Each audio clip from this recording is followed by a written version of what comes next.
Broadway's My Beat, from Times Square to Columbus Circle, the gaudiest, the most violent, the lonesomest mile in the world.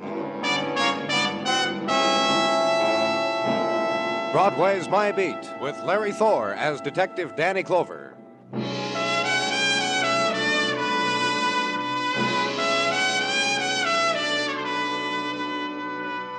In the cold of winter, Broadway is seen through a misty chill. And it's that time again. Make the big wish, Palm Beach, and the 15-day tour to sunny Cuba. Make the annual excursion to the Travel Bureau to ask prices. Then step next door again and purchase the steaming Knish against the blasts of January. And the next door down, and stand under the music shop loudspeaker and listen to the record of La Cucaracha. Button up your overcoat. Walk Broadway. It's touched you, and it can never rub off.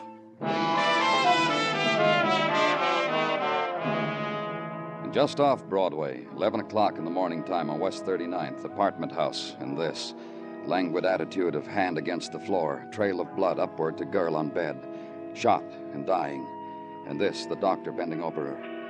And in the living room, this, the protesting man. Who are you calling a killer, mister? I'm no killer, I'm a mover. Well, Mr. Barnes... You want an item of furniture moved, a stick or a house load, you call me and I come with my truck and I move you. You want a killer, girl, you should call somebody else, not me, mister. Listen, why should Nobody called you a killer, Mr. Barnes. I'd just like to know how you happen to find this girl, that's all. Well, yesterday comes a call. I got a big ad in the yellow section of the phone book, picture of my truck and all.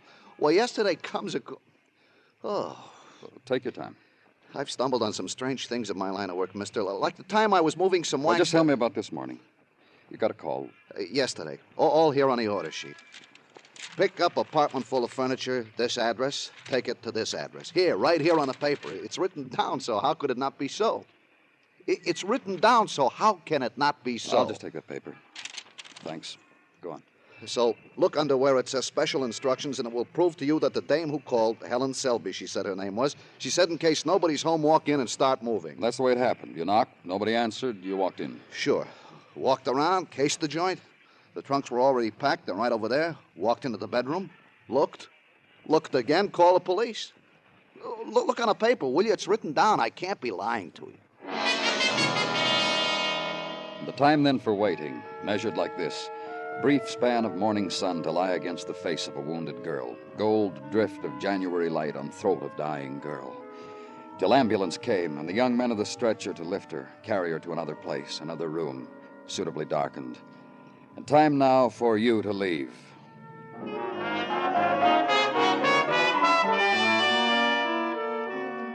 Ride then through late January city, uptown and east to where river reflects late morning and shadows of men staring into it. And late morning wishes cast into its waters, and uptown into the 70s to a delivery address on a moving man's order sheet.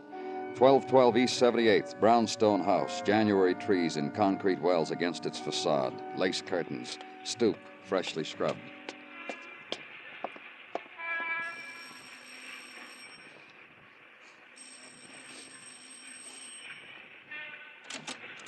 Yes, what is it? I'm from the police, Danny Clover. So? I'd like to talk to you. May I come in? Well, I don't know. You see, this is... Can't you tell me about it inside? Yes, I think I can. I think it'll be all right. Now, please come in. The living room there. But please be careful of things and... And what? What I've been trying to tell you. This isn't really my house, and it's a very nice house. I just live here with a friend. It's his house. Whose? Leo's. Leo Pearson. Oh, I'm sure your friend won't mind, Mr. Alex Ewing. And I'm not sure that Leo won't mind. He's very careful about his nice things, and so am I, and we get along real fine together. You see, Leo is a very lonely man. Oh? Oh, yes. You see, his wife and child were killed in an automobile accident. It's almost a year ago. A year. And Leo was very lonely, and he asked me to come live with him, and, well, I did, and it's worked out just fine. Police? Why have you come here? A young woman, was having her things moved into this house this morning. A young woman? Helen Selby. The moving man found her in her bedroom. She'd been shot. She's dying. Oh. Yes, Mr. Ewing? Nothing, just that it's such a terrible thing. To be wounded, to die... A young girl, such a terrible thing. Yes. Helen Selby, you know her? No, I've never heard of the young woman until now. Your friend, Mr. Ewing? I'm sorry. I wandered for an instant. The young woman, perhaps Leo knows her, but he hasn't said anything to me about it. She was going to move in here? Yes. Where's Leo? Well, I don't know. He went out early this morning. Didn't say where. He said to take care of things, Alex, and I scrubbed the stoop and did other little things around, and I made lunch in case. Shall I tell him you want to talk to him when he comes home? Yes. I'll do that. I'll tell him first thing. Well, let me show you to the door, Mr. Clover.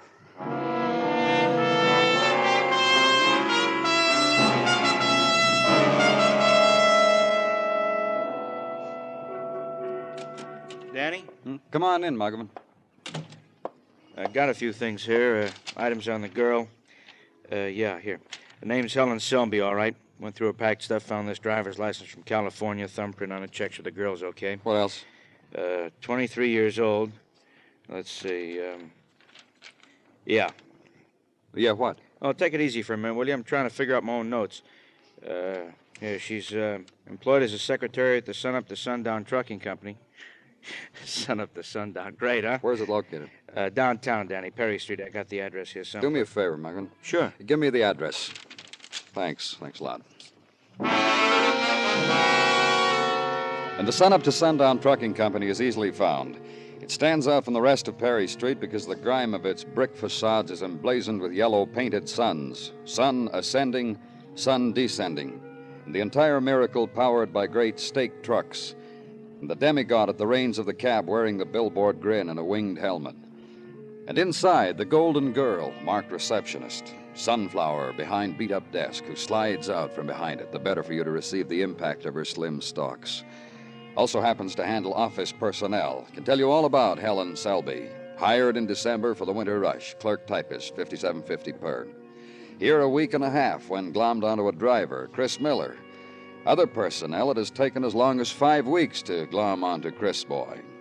And if you're fast on your stems, boy chick, you might catch Chris by the loading platform, truck number 367. Right through there. And if it's no burden, mention to Chris, reception was inquiring after his health.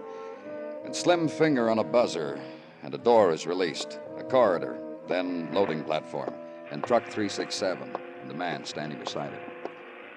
You Chris Miller? Some other time. I felt I got a scheduled eating on me here. Police, Chris, look. You'll explain up front after how you file the schedule up, huh? I was told you know Helen Selby.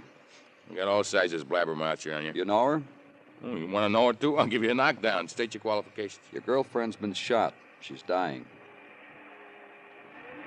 Someone opens their mouth and spills out my name and Helen's, and right away you figure I did that to her.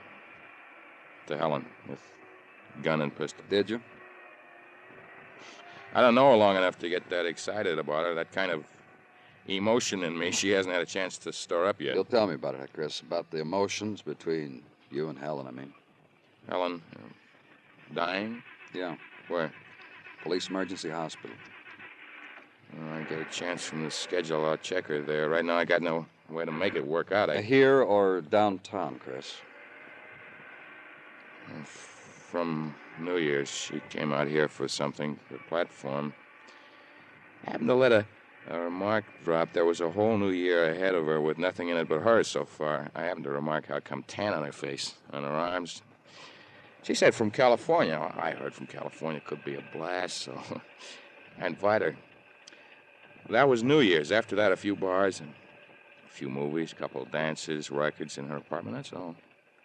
Helen and me and Helen, our romance. Look. Yeah, I know. Schedule.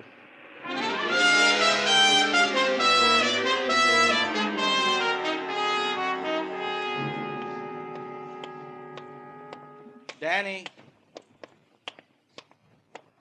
Don't apologize for being late, Danny. I got here as soon as I got your message, Dr. Sinsky. Too late, huh? Helen Selby died 15 minutes ago. It wouldn't have mattered what time you got here. She never regained consciousness. Well, that's as good comment as any. Me, a doctor with 30 years in hospitals like this, I never thought of a better comment. Well, sums it up. Oh, Danny. Uh-huh. A man came into her room a few minutes ago. He said his name was Leo Pearson. Said he was a relative. I let him stay. Leo Pearson? That's right. I've been at his house. I've been looking for him. Thanks, Doctor.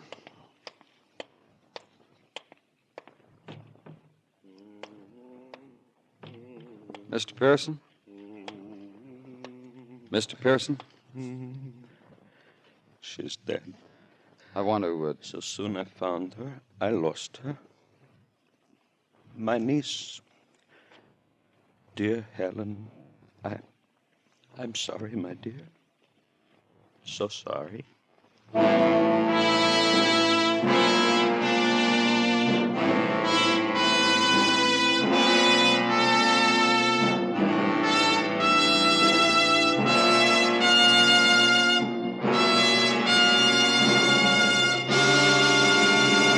You are listening to Broadway's My Beat, written by Morton Fine and David Friedkin, and starring Larry Thor as Detective Danny Clover.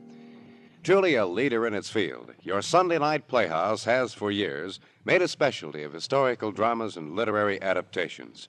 Every week, Lionel Barrymore is your narrator and host.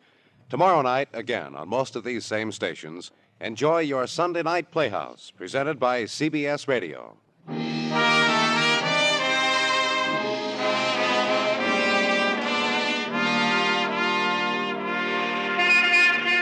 Morning sunlight strays through January wind, and Broadway robs minutes from the time clock to stop running, to stand still for the splatter of warmth, crowd clusters in sun pools, and for the latecomers, room only on the fringes of warmth, the chill place, the shadow place where a vendor stood last night and hawked his night merchandise, and sold out before you got there. Late for that, too. So move on. Smile the secret smile. Nibble on the bone. At office, on worksheet, there will be a demerit for the sunbathers. And for you, a pat on the cold cheek for promptness. In my office at headquarters, a man who last night had stood at the side of a dead girl, a murdered girl, who had not wept, who had sung some tuneless thing, a man of regret. She had loveliness, a gentleness also, Helen Selby. Mr. Pearson. She offered this to my house and to me, and there could have been happiness in it. I so arranged it. You mean about her moving in with you? Mr. Clover, Yeah? you were in my house. That's right. Then you saw how I live.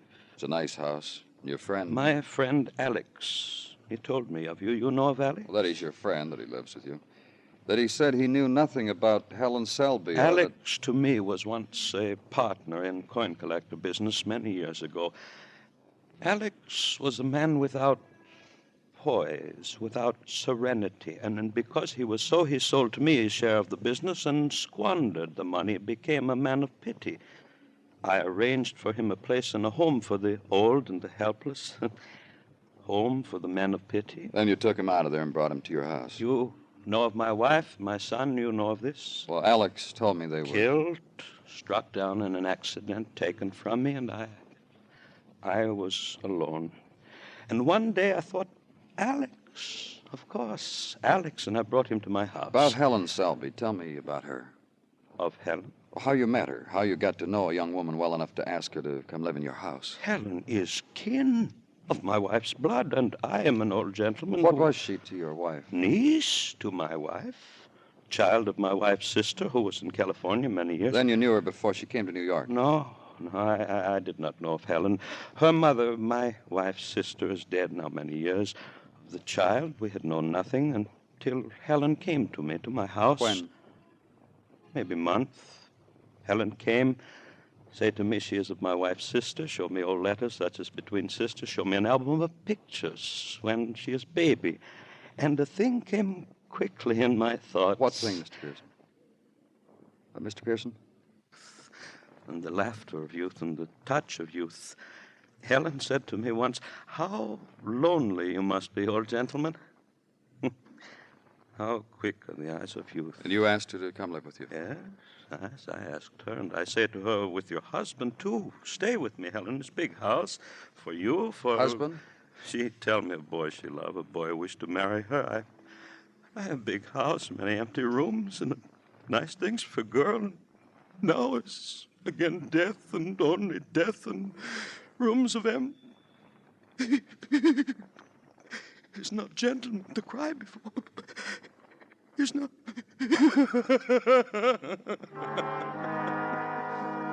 And after that, after the grief washed over him and broke and carried him with it to some shore of the mind, to the faraway and desolate place of lost images, after that, the small things. Fold the handkerchief neatly and replace it in the breast pocket. Straighten the tie. Flick the lint. Neat man going out of doors where people could see him. And after he leaves, sit with it for a while and think. Helen Selby, dead girl. Was going to be married, her uncle said, which didn't jibe with previous information. So call the Sun Up to Sundown Trucking Company, and the Solar Voice on the other end tells you that Chris Miller is off today and gives you his home address warmly. So get Detective Muggavan, squad car ride, address, and Chris Miller entertains from his bed. This is gonna be a real fine day, I can tell that. Not enough we got a cold radiator, I gotta have you. Get out of the bed, Chris. We want to talk to you. Show me where it says I can't roll over on my side and tuck the chin on the elbow and converse. Somehow you're gonna get different answers from me in a bathrobe? You know about Helen? Hey, how's Helen? Dead. Oh, Helen. Look, Sonny, I got a confession to make. It's about the beds in the pokey. There's been some complaint Leave about... him alone, Mark. He crying? Just leave him alone. I'm okay, just give me a second to get into my robe here. Okay. You shoot Helen, Chris? No. We found out Helen was going to get married. To you? Yeah, to me. You know a man named Leo Pearson? He killed Helen? You know him? No. Helen was going to live with him. Yeah, I know about that. And then you were going to move in. Yeah, later, after we got married. What were you waiting for, Sonny? I wanted to get married right away, set up housekeeping here. Not for Helen, no, not good enough. She used to like fancy. She's a good kid, but like fancy, you know. Sure. You know? Not quite. You tell us. Well, move in with Uncle and get to, I don't know how she put it, get the feel of the place. And then we get married, and I'd move in too. Makes sense, doesn't it? I used to tell Helen it made sense. I don't know.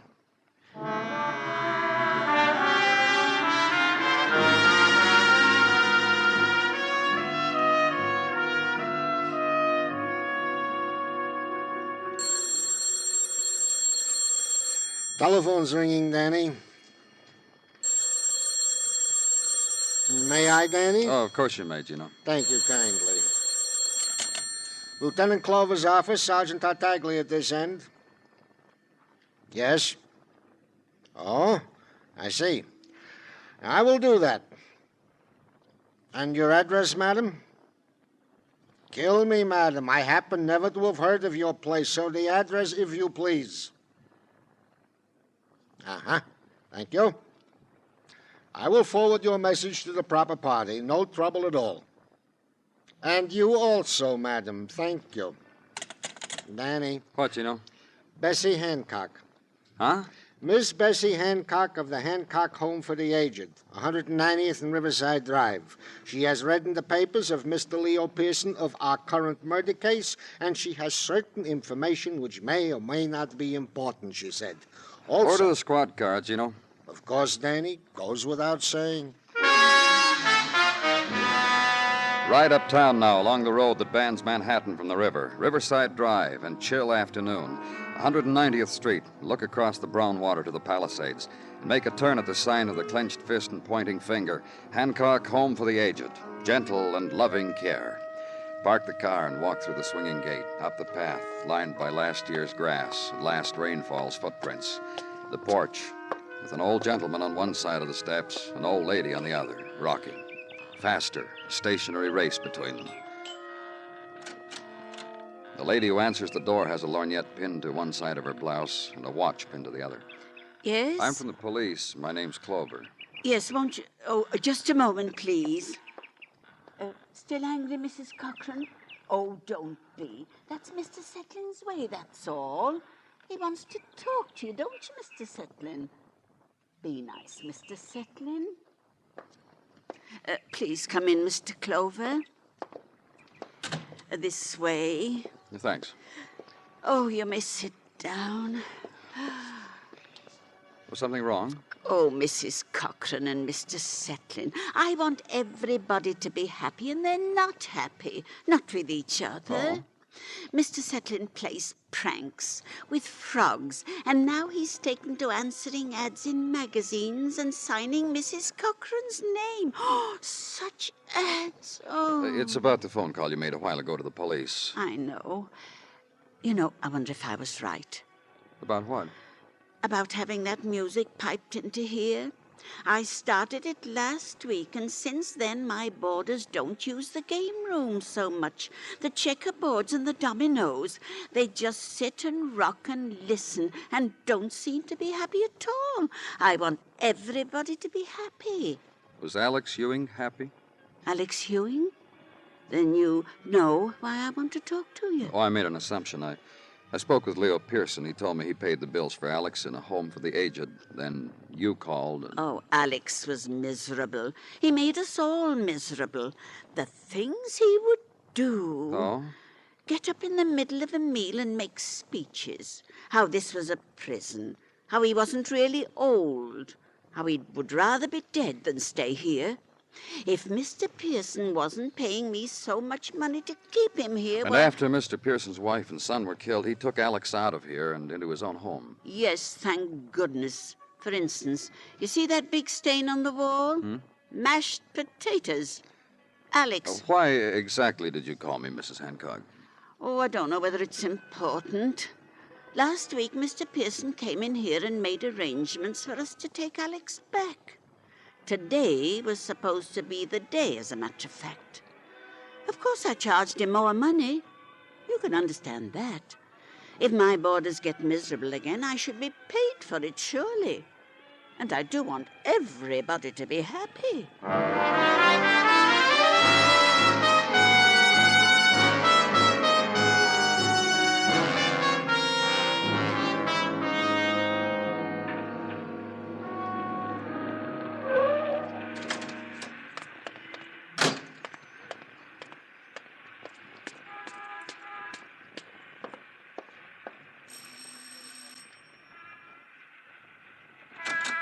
Mr. Clover, good evening, sir. Good evening. Hello, Mr. Pearson.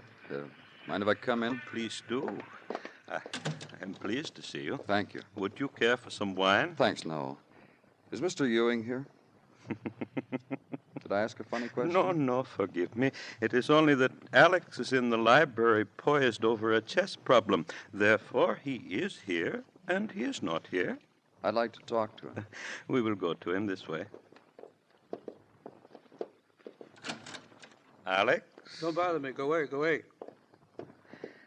Castle to King 4, Queen to Bishop 4, and mate. In another minute. Perhaps Mr. Clover's in a hurry. What? Look up, Alex. Good evening, Mr. Clover. Hello, Alex. And now we will chat. Leo. Yes? We were having a very fine evening. What does Mr. Clover want? Ask him, Alex. I'm sure both of you know. It's about the murder of Helen Selby. More questions, Mr. Clover? I've told you everything. I've told you... Sorry, Mr. Pearson, but you haven't. I don't understand. About Alex here. I've got nothing to We're do with it. quiet a minute, Alex. Let's hear what Mr. Clover has to say. Very well, but I have nothing to do with any of it. What haven't I told you, Mr. Clover, about Alex? But you were going to send him back to that home for the aged. Not now, not anymore. Alex? Yes, sir? Tell me about that home. I don't want to talk about it. It's all right, Alex. You're not going back there. I understand you weren't happy there, Alex. It was a prison. Why should I want to talk about it? I was there. It seemed very nice. Why do you say it was a prison? I'm 62. I'm not old. Alex, friend. I'm not old. Old is when you're ready to sit in a chair and rock. Old is when no one wants you. Alex. I'm not going back there. But Alex, I told you you're not going back there. Now let's talk about Helen Selby. A lovely girl. Whoever killed her, what reason could he have? I think I know, Mr. Pearson. I'm not old. She called me an old man. You said you didn't know her. Know her? I talked to her once. Well, a schemer. I could tell that. When did you talk to her? She was here once for you. I sent her away. Schemer. Something like that, what I was going to say. I think she was going to move in here, she, later her husband. And take your house over. Already she convinced you to throw me out of here, to send me back. That's why you killed her, isn't it? I'm not an old man. You killed her because it's on account of her you were going back to that place. Alex? Here's where I'm happy, Leo. You killed? Yes, yes, Killer, yes. murderer. And what are you? An old fool. Let a young girl come in here and walk around like this and talk like this. Yes, Uncle. Yes, Uncle.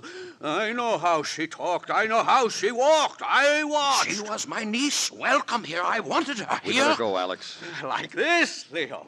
Like this. Like this she walks. You fool. You lonely fool. This man's taking me away, and you're going to be alone. Big house, Leo. Lots of rooms. Lots of echo, Leo. Take me away, Mr. Clover.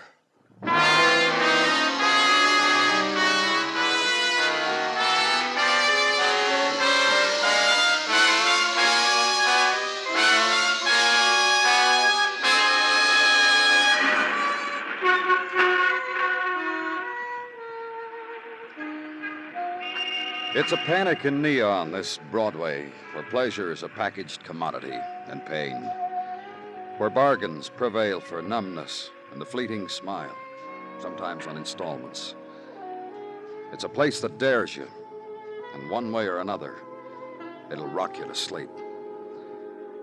It's Broadway, the gaudiest, the most violent, the lonesomest mile in the world. Broadway, my beat.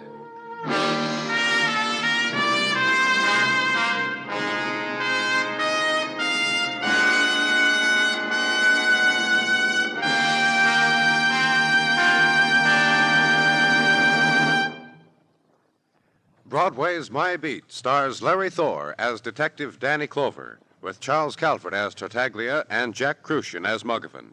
The program is produced and directed by Elliott Lewis, with musical score composed and conducted by Alexander Courage. In tonight's story, Herb Butterfield was heard as Alex, and Lou Merrill as Leo. Featured in the cast were Gloria Gordon, Hy Averback, and Lamont Johnson. Bill Anders speaking.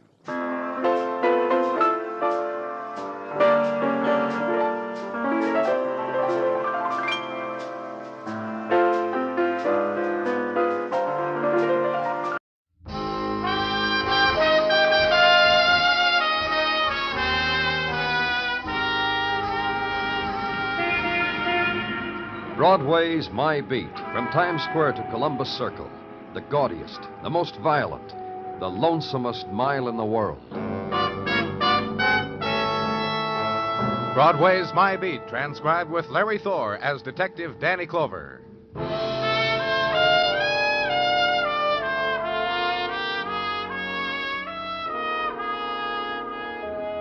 The quick twilight of winter has drained off Broadway, flowed in the side streets, for an instant lingered on the sea edge of the steel island, and somewhere a switch pulled, a dynamo released. The avenue strikes fire, and the night has begun. End of a winter day, and you went to the room and died with it. Or the other thing, flung yourself into nighttime, and the loudspeakers to sob for you, and the crepe paper man dolls to dance for you, and the hawkers with a guided tour. Nighttime, kid. A way of life.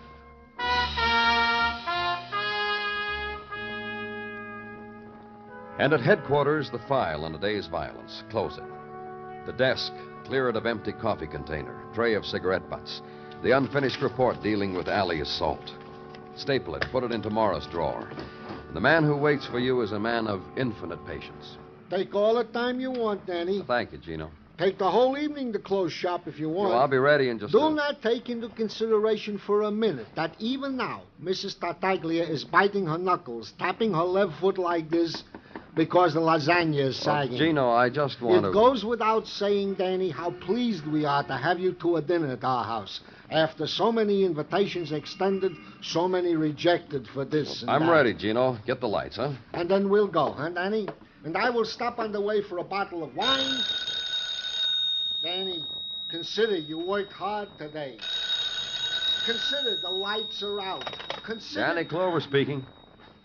I'm dying, man. You want to come watch? Who is this?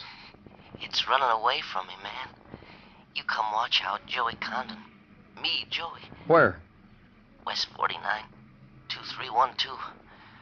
Hurry, man, or you'll never make it. A man, Gino, hurt, dying. I'm sorry, Gino.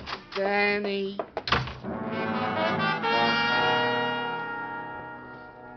Squad car now, and nighttime ride, Broadway, and leave at Crowd Ebb down 49th, 10th Avenue, and park the squad car.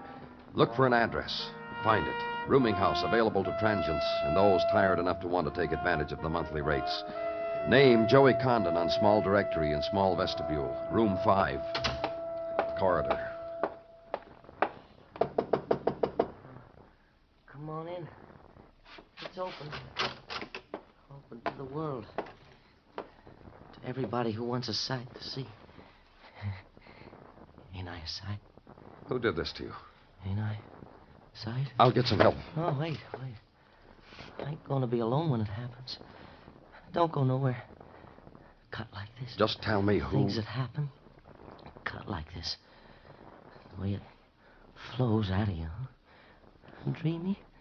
You get sleepy for the whole world. You don't hate nobody. You don't feel anything.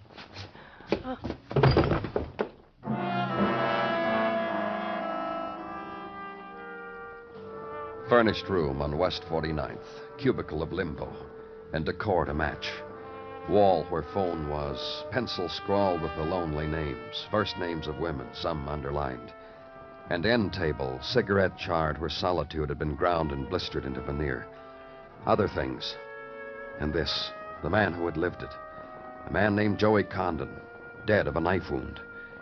And do now the things of death. The call to headquarters to report it. To say, come for it.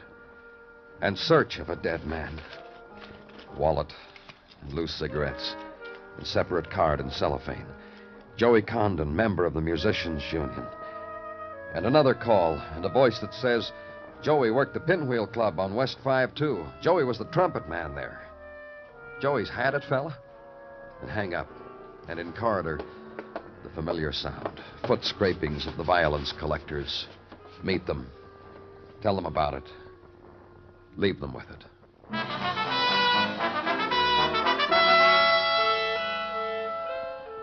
And nighttime becomes the Pinwheel Club. And the rhythm of night in the narrow room is Dixieland. And the man who owns it all just can't stand still. It reaches him, he says. Every night, you'd think I'd get crass and jaded. But every night reaches out to me. What I told you, Mr. Robert. Avery. Say Avery to me. All right, Avery. What I told you, that hasn't reached you yet, huh? About Joey? Yeah, about Joey. I'll level. You're nothing. You know why? Tell me, Avery. You're nothing because you came running to tell me Joey isn't going to be here tonight. He's dead. I don't need that. What? One of the boys in the band don't show up. Nobody cries. Me, who bought him, I don't cry. They don't show up. We know they got reasons. Last night was Joey's turn. To be honest with you, I didn't expect Joey for a week. What are you talking about? Last night, some people took Joey right out of the band because they couldn't stand it anymore in a public place. Had to let Joey happen to them in their own place. Who did? The Woods. Charlie Wood, Laura Wood. Went mad for the horn. Took it out of here to a party last night. You know where they live, Avery? Ask the hat check girl on the way away from me, huh? She's very kindly to all. On the way away from me, huh? Nothing, man?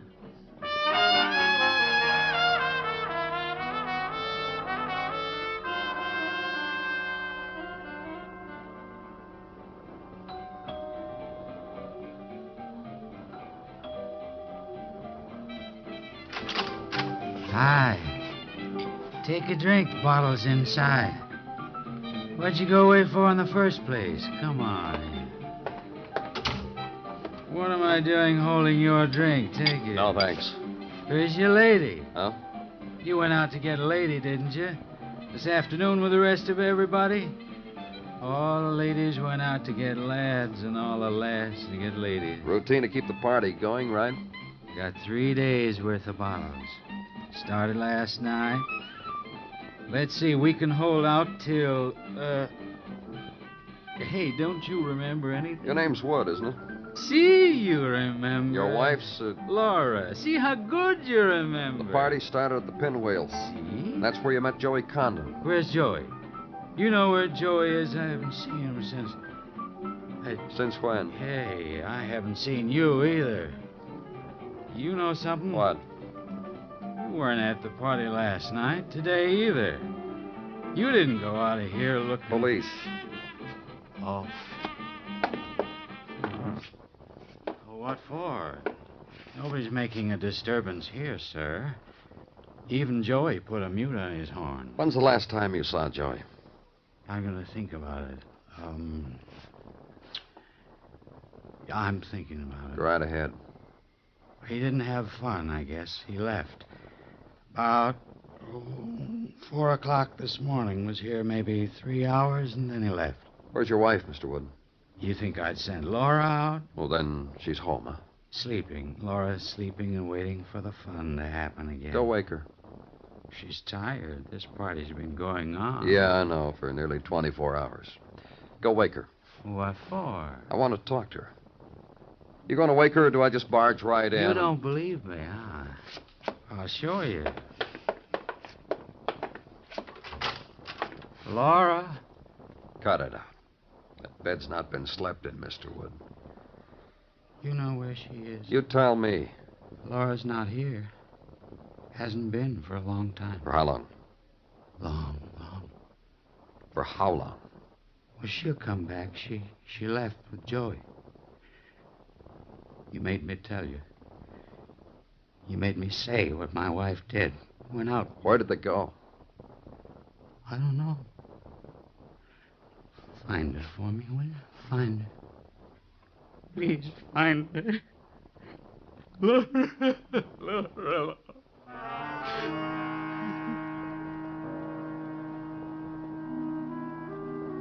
And wait for him some more. Till the time when the concern wasn't distilled from booze. Till he began to finger the old scar on his cheek. Till he could tell me this. About 5'3", blonde, 25. Wearing a mink coat and a dress, white, and a beauty mark. I'll get you a picture. And leave there. And back to headquarters and put out an all-points bulletin for Laura. And from one lead, legwork. Woman fitting description seen walking Lenox Avenue this afternoon. Cab driver reports fare answering description to Bank Street in Greenwich Village. Bartender in Greenwich Village reports selling a fifth of scotch to such person about 8 o'clock tonight. Desk clerk in Greenwich says he wasn't committing himself, but try room 312. 3 flights up, and you gotta walk it, mister. Straight back to the end of the hall to your right. And would you mind taking this bottle of scotch up to her she just ordered?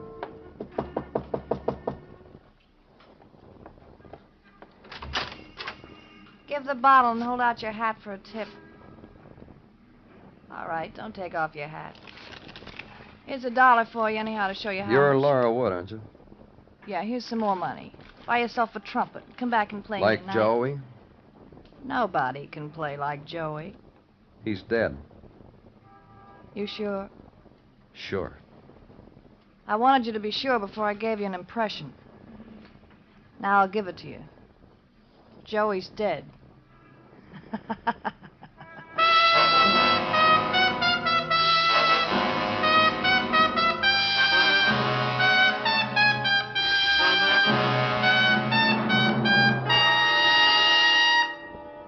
You are listening to Broadway's My Beat, written by Morton Fine and David Friedkin, and starring Larry Thor as Detective Danny Clover. Now that the inauguration is history, CBS Radio is looking ahead and planning for another great event of 1953, England's coronation. Yes, when Queen Elizabeth is crowned, mid the traditional pomp and ceremony that has accompanied British coronations for centuries, CBS Radio will be on the scene. A great squadron of reporters and observers will bring you every important highlight of the historic occasion. In politics, in world affairs, in great moments of history like the coronation, CBS Radio is first because CBS Radio News plans far ahead of the headlines.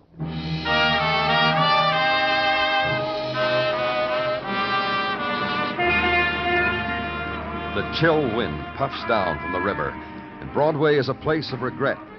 The new dreams made for the new year show their first fray, and the golden girls are wrapped in fur coats someone else could afford.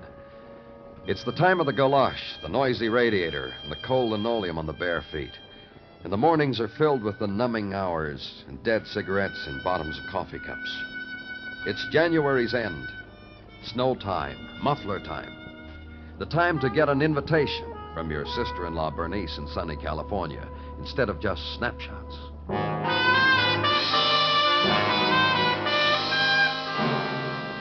The winter room where I was, my part of police headquarters, new morning, new details. Detective Muggavan lighting his new pipe, and then a shiny Sergeant Gino Tartaglia. Good morning, Danny. How are you this morning? Hi, Gino. Did you give my apologies to your wife? She understood, Danny. I told her what happened. She went over to her rocker, rocked, and when she was finished rocking, she said she understood. She told me to convey to you the message that her good Italian food awaits your pleasure at any time. Oh, thank her from me. I did. Detective Muggavan? Yeah, Gino. You're invited, too. Just as long as there will be no repetition of what happened the last time. I promise. It was only wine, Muggavan. How could I'm telling you for the 100th time, Gino, I wasn't drunk. Then how did you do what you did? Gino. All right.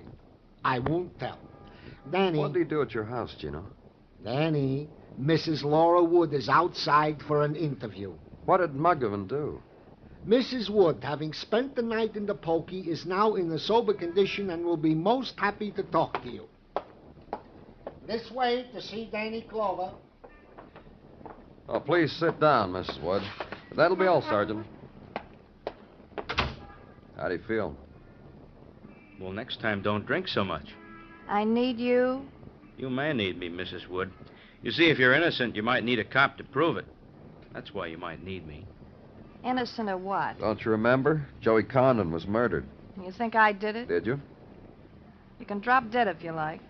I'll say, oh, my. Well, what can you expect, Danny? Your husband's a rum pot, too. Poor cops. I'll send you both National Geographic magazines and a fifth of seltzer. What were you doing in that hotel, Mrs. Wood? Drinking. Just wander around town and booze it up, huh? Yeah. Night before last, met a trumpet player. You know who, Joey Condon. Took him home with some people, then we left, did pieces of the town. We two and another fella. We got off for a while at Joey's place. Joey was through. But I kept going, me and the fella. Oh, I'm a girl with stamina. But then you'll never know. What fella? Can you imagine a jazz hound watchmaker? What fella? Name's Georgie Prince. Winds watches all day. Unwinds all night. Took me to listen to records. Georgie's place over's his clock shop on West 28th.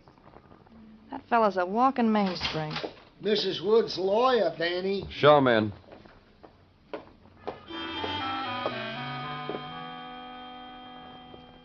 And counselor to Laura Wood is a glistening man, curve of sun on gold rim of glasses, a newly shaven and powdered cheek, on freshly pink fingernails flying open the zipper of the briefcase. The yellowed smile, the brief legal type curtsy, the ritual of the writ and sign on the dotted line for girl. Receiver, offer an arm, and when girl murder suspect like Laura pats tenderly a counselor's cheek. Duh, baby, baby. No gleam and glisten like it, anywhere in the world. And they leave. When the tenderness and light has trailed away, check a name against city directory, confirm an address, go there.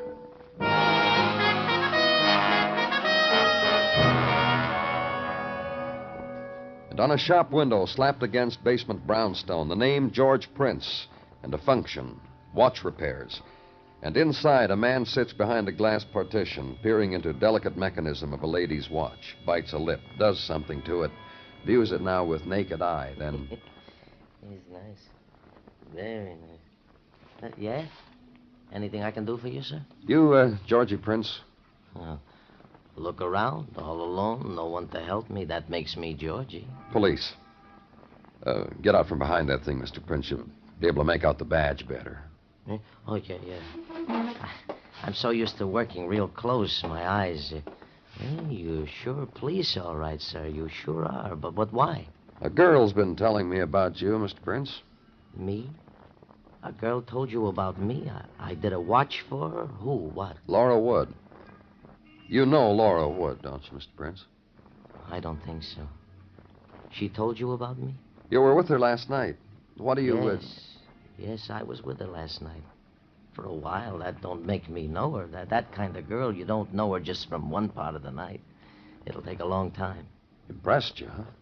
Very, very much. And Joey Condon. Joey Condon, Mr. Prince. He was a part of last night, too. You, Laura, Joey. A very fine jazz musician. I read in the paper he was killed last night. I want to go to his funeral. It should be very big. You kill him? No, I'm a watch repairer. Nights I go places where I can go crazy, forget what I am, be somebody else. I don't kill. I've thought about it, but I couldn't kill. Last night you went to a place like that, Mr. Prince? Oh, lots of them. Lots. With Joey and with Laura. She was his. I was along because Joey said I'd give Laura laughs. Then what? In Joey's room, the three of us for a while, drinking, screaming. Then all of a sudden, it wasn't me she was laughing at, but him, Joey. And she says, you're nice, Mr. Prince. You and me, huh? It's what she said. And you left Joey's place with her? Lots of after-hour places Laura knew about, just me and her. Places I never dreamed. And then I took her back here to listen to some of my records. Around morning, she started laughing at me again. Scratches my face hard. Runs out, leaves me standing there. Hey. What? You see Laura again, tell her I didn't mind. I didn't mind one little bit.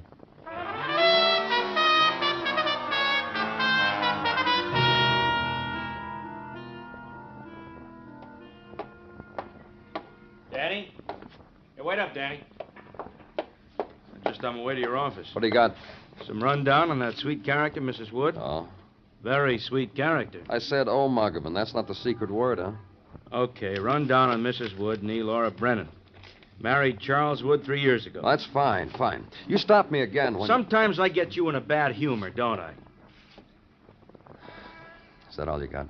Well, she has a record. Record, narcotics, took a cure. Oh, and something else. A man once signed a complaint against her for cutting him all up. Cutting him? Yeah, with a bottle. Man signed the complaint. Before Laura was brought to trial, he withdrew it. That's interesting. What man was that kind? Chap owns a pinwheel nightclub named Avery Roberts. Uh-huh. You've talked to him for quite a while once before, haven't you, Danny? Long enough so that he'll remember me, Muggerman.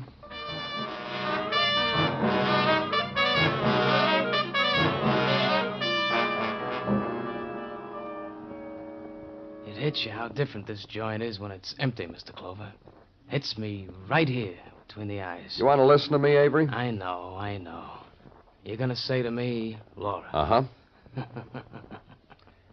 I was told you signed a complaint against her. For the bottle bit? Yeah, I'll show you. I'll unbutton my shirt. See? Funny bit she did on the torso, huh? Then you withdrew the complaint. And it eats you why? Uh-huh. It made a thing. What? It made a big thing in the newspapers how a girl cut me up with a broken bottle. Pictures and everything, especially pictures of Laura. Look, Avery... You said it eats you why, didn't you? Why I withdrew the complaint. I'm telling you why. Because Laura had her pictures in the paper. It's a slogan, Mr. Clover. A picture's worth more than 1 billion words. And a picture of Laura in the New York dailies and a rundown on her type excitement, it's only natural. What is? A fellow of the type Charlie Wood crowds me against the bar the next day, presses a wad of printed matter into my empty palm and says, for withdrawing the complaint against your girl. Charles Wood, her husband? Charlie boy. Avid reader of the daily papers. Student of photographs. Buyer for a lot of pain. A week later, he married it. What else? You don't get around much, do you? Just tell what else. Let me see now. There was the cutting of that little piano player in the village. That was with Laura's high heel. That was 2 years ago. There was the wrapping of a French horn around the neck of a French horn player, I forget who. And there was a scar on Charlie's face, just for Charlie alone. Solid year ago. That's what else about Charlie. Yeah. You're not coming back here anymore, huh, Mr. Clover? That's good. That's real good.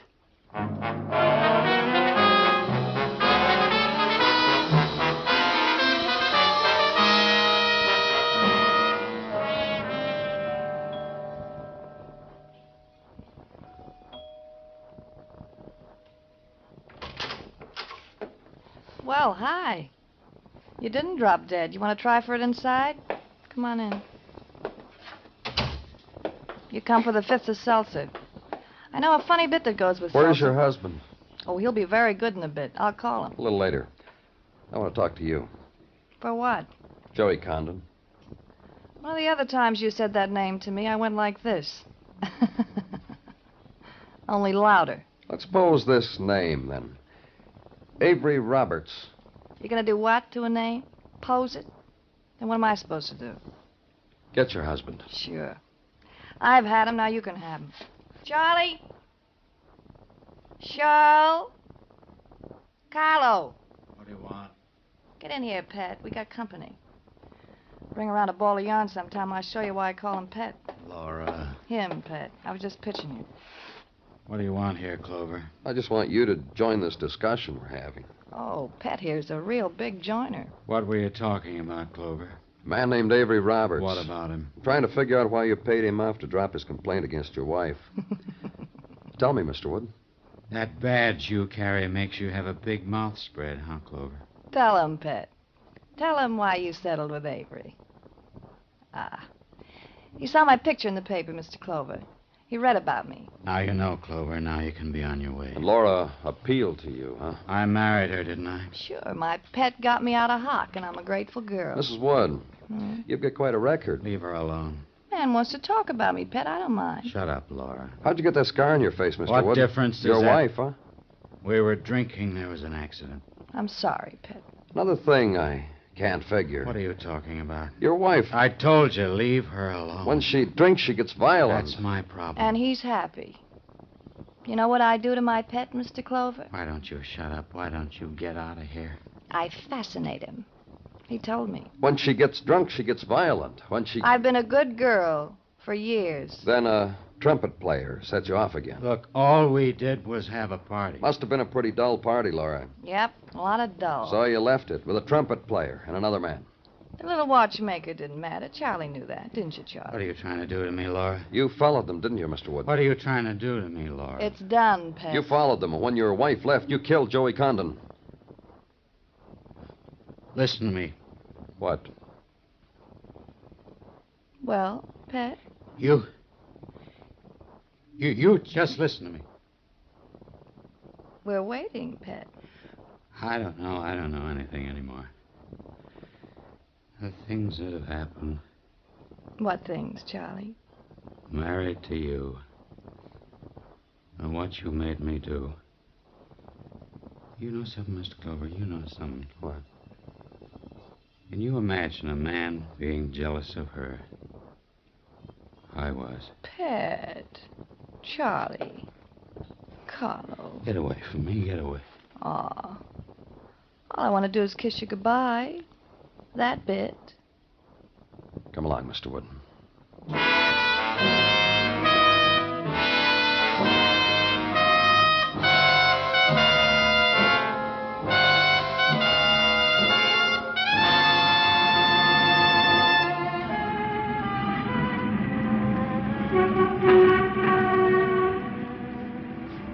The other streets never paid off, so you walked Broadway. And Broadway is different. It twists you into the nighttime and whirls you in your puppet dance with the spinning lights, rocks you and tosses you up in the air and bangs you against the gutter. You can't quit, because this is the street that never does. It's Broadway, the gaudiest, the most violent, the lonesomest mile in the world. Broadway, my beat.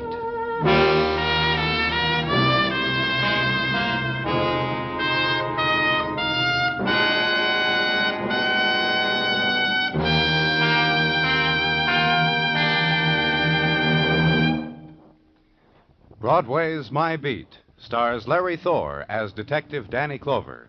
with Charles Calvert as Tartaglia and Jack Crucian as Muggavan. The program is transcribed and directed by Elliott Lewis, with musical score composed and conducted by Alexander Courage. In tonight's story, Mary Jane Croft was heard as Laura, and Whitfield Connor as Charles Wood. Featured in the cast were Sidney Miller and James McCallion.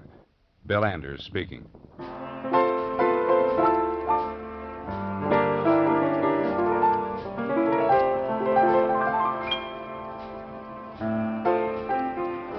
We're not lazy. A little smug, maybe, but not lazy. You see, we don't think we have to carry on about Amos and Andy and tell folks what they already know. It's probably not even necessary to remind folks that the one and only Amos and Andy show is a part of the Sunday Fun Day lineup on CBS Radio. Let's face it, everybody knows, and everybody who loves to laugh listens on most of these same stations every Sunday. Stay tuned now for the Vaughn Monroe Show, which follows immediately over most of these same stations.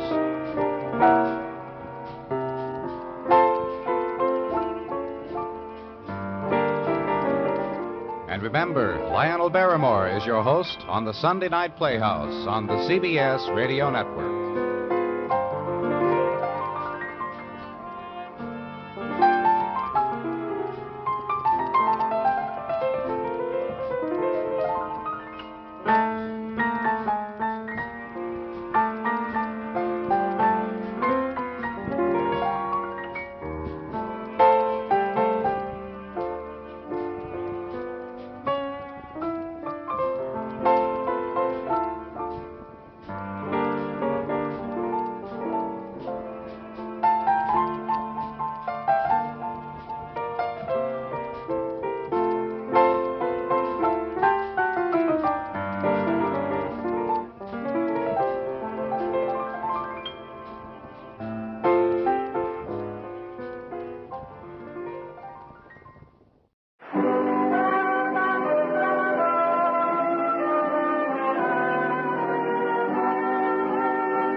Broadway Is My Beat, from Times Square to Columbus Circle, the gaudiest, the most violent, the lonesomest mile in the world.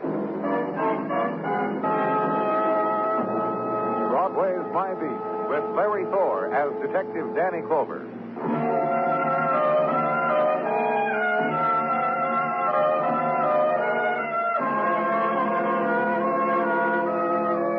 It's into January now, and Broadway's settled down to another year's worth of living. The days have begun to drift backward again, away from you. And it started all over. Punch the time card, smile at the boss, and the comments made. But the main chunk of dream is still there, and on Broadway it could happen. In the carnival, somewhere in there, in that eddy of crowd, or that one. Or across the street where the girl with the yellow hair sees your smile and blows a kiss. It's happened.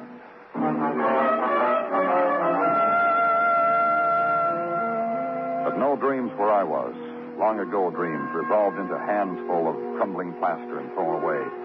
This place, empty tenement, abandoned, seen now for two men at very early morning time. Me You're not going to take me, Copper? and murder suspect. I didn't do anything, Copper. Come on down from there, we'll talk it over. I'm coming up after you. I got a gun. I'm going to use it, Copper.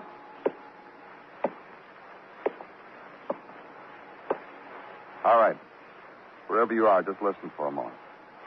Slide your gun toward me on the floor. When you do that, I'll turn on this flash. Then walk toward me with your hands up. After that, I'll listen to what you... Chance, Copper. You should have listened first.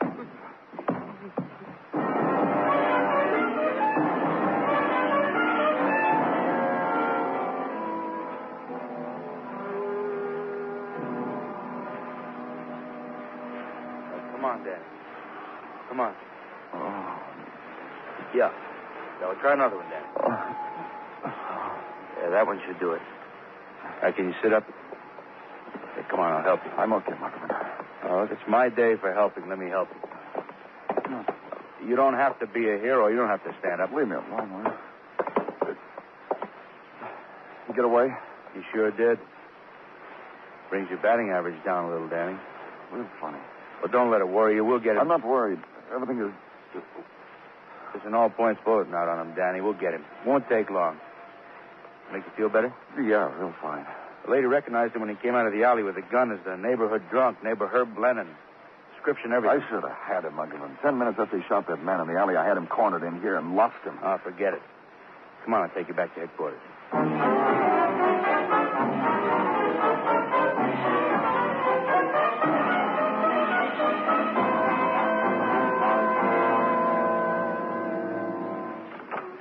Danny? Come on in, Sergeant. My. Something hurt you, Jim? You do, Danny. The lump you got there hurts me, if you must know. Thanks. You got something for me? Indeed, I do. As soon as I heard of the lump, I called Mrs. P., who prescribed the following poultice. Take a square yard of plaid wool, Gino. preferably of the clan of... No, Gino, please. Very well, Lieutenant. If you would care to know, there have been no reports on the matter of the All Points Bulletin on Herbie Lennon. That's what I wanted to know. And various items on the deceased whom Herb Lennon is alleged to have... Just tell me. Deceased name, Joseph Brady. 45 years old. Address, 1212 East 48. Good neighborhood. Death instantaneous and 38 caliber bullet fired from up close. Site of death, alley between his apartment house and East 47. What else? Preliminary investigation shows the following. The deceased, Joseph Brady, was well-to-do, living off of royalties from a gadget he had invented. A kind of a bottle opener for the bar trade and home use, which he did invent about 5 years ago. Any connection between him and Herbie Lennon? None, Danny, as far as known as yet. Can you manage, Lieutenant? Yeah. Danny Clover speaking. This is Herbie Lennon. Where are you, Herbie? Subway phone booth.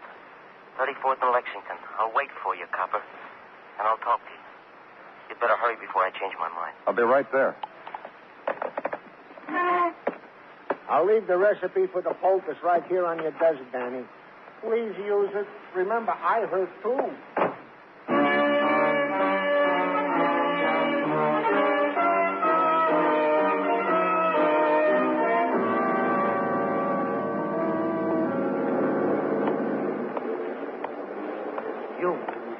You missed it. You're looking. Herb Lennon? In the flesh. Come on, Herb. Yeah. Come on, Herb. Let's get out of here, Herb. It hurt, mister? It hurt when I brained you? Yeah, it hurt. Hey, you passed out. Uh-huh. The same like me. It gets too big to handle, I pass out. You gonna listen to me? What? You'll listen, maybe, but you won't believe me. Tell me. I know you're not gonna believe me. Tell you anyhow. I'm sorry. I'm sorry I tapped you on your skull. It wasn't right. I shouldn't have done that. I'll be serious, Herb. Wait, will you? For what? I don't know.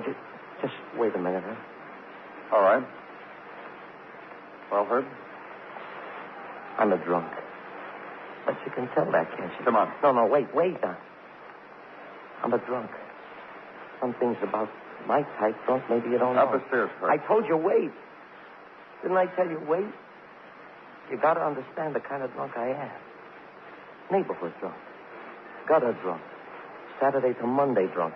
If I'm lucky, sometimes in between. And I do things. Like you did last night, Herb. Kill and run. I do things. I black out, and people tell me after how I do things. It gets big screams in the neighborhood, the things I do. Only sometimes what? Sometimes, right in the middle, I'm doing something I don't know what. I come to, and I say to myself, what are you doing here, Herb? Who is this you're with? And another thing, who are you, Herb? The questions I ask myself. Like last night, huh? Yeah, just like last night. That was one of those sometimes. Sometimes when I come to and there was a gun in my hand and this guy dead by my feet. A guy out of nowhere. Joe Brady, the man you shot. A guy out of nowhere dead at your feet. And a thing like that closes in on you, you know? You get the meanies and you run. Something gets in the way like you did. Come on, Herb. Let's go book you for murder.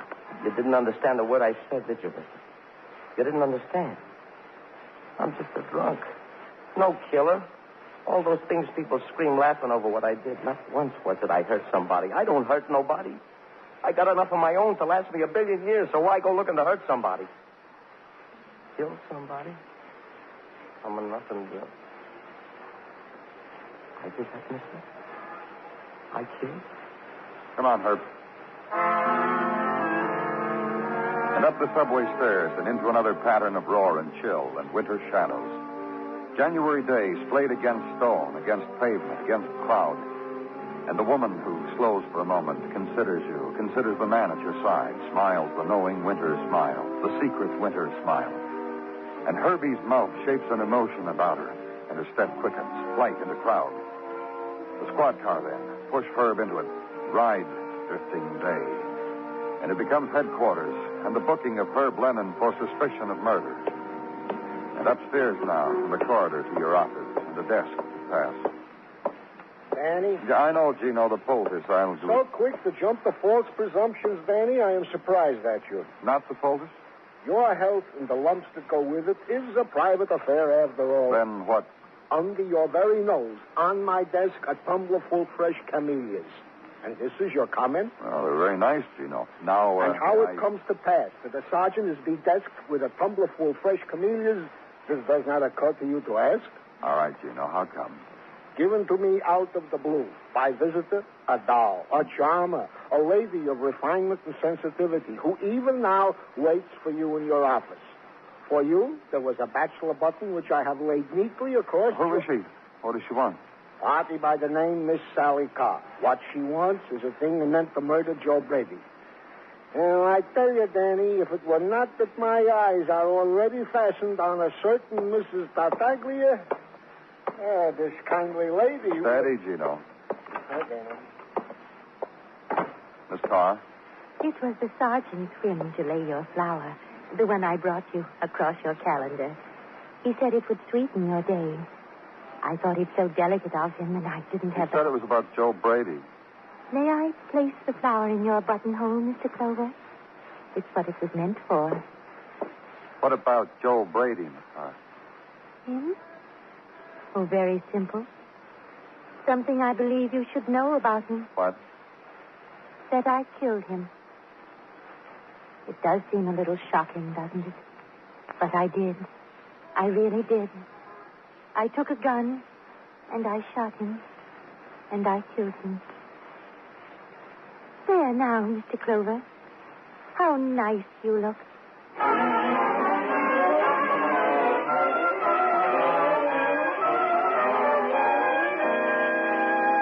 You are listening to Broadway Is My Beat, written by Morton Fine and David Friedkin, and starring Larry Thor as Detective Danny Clover.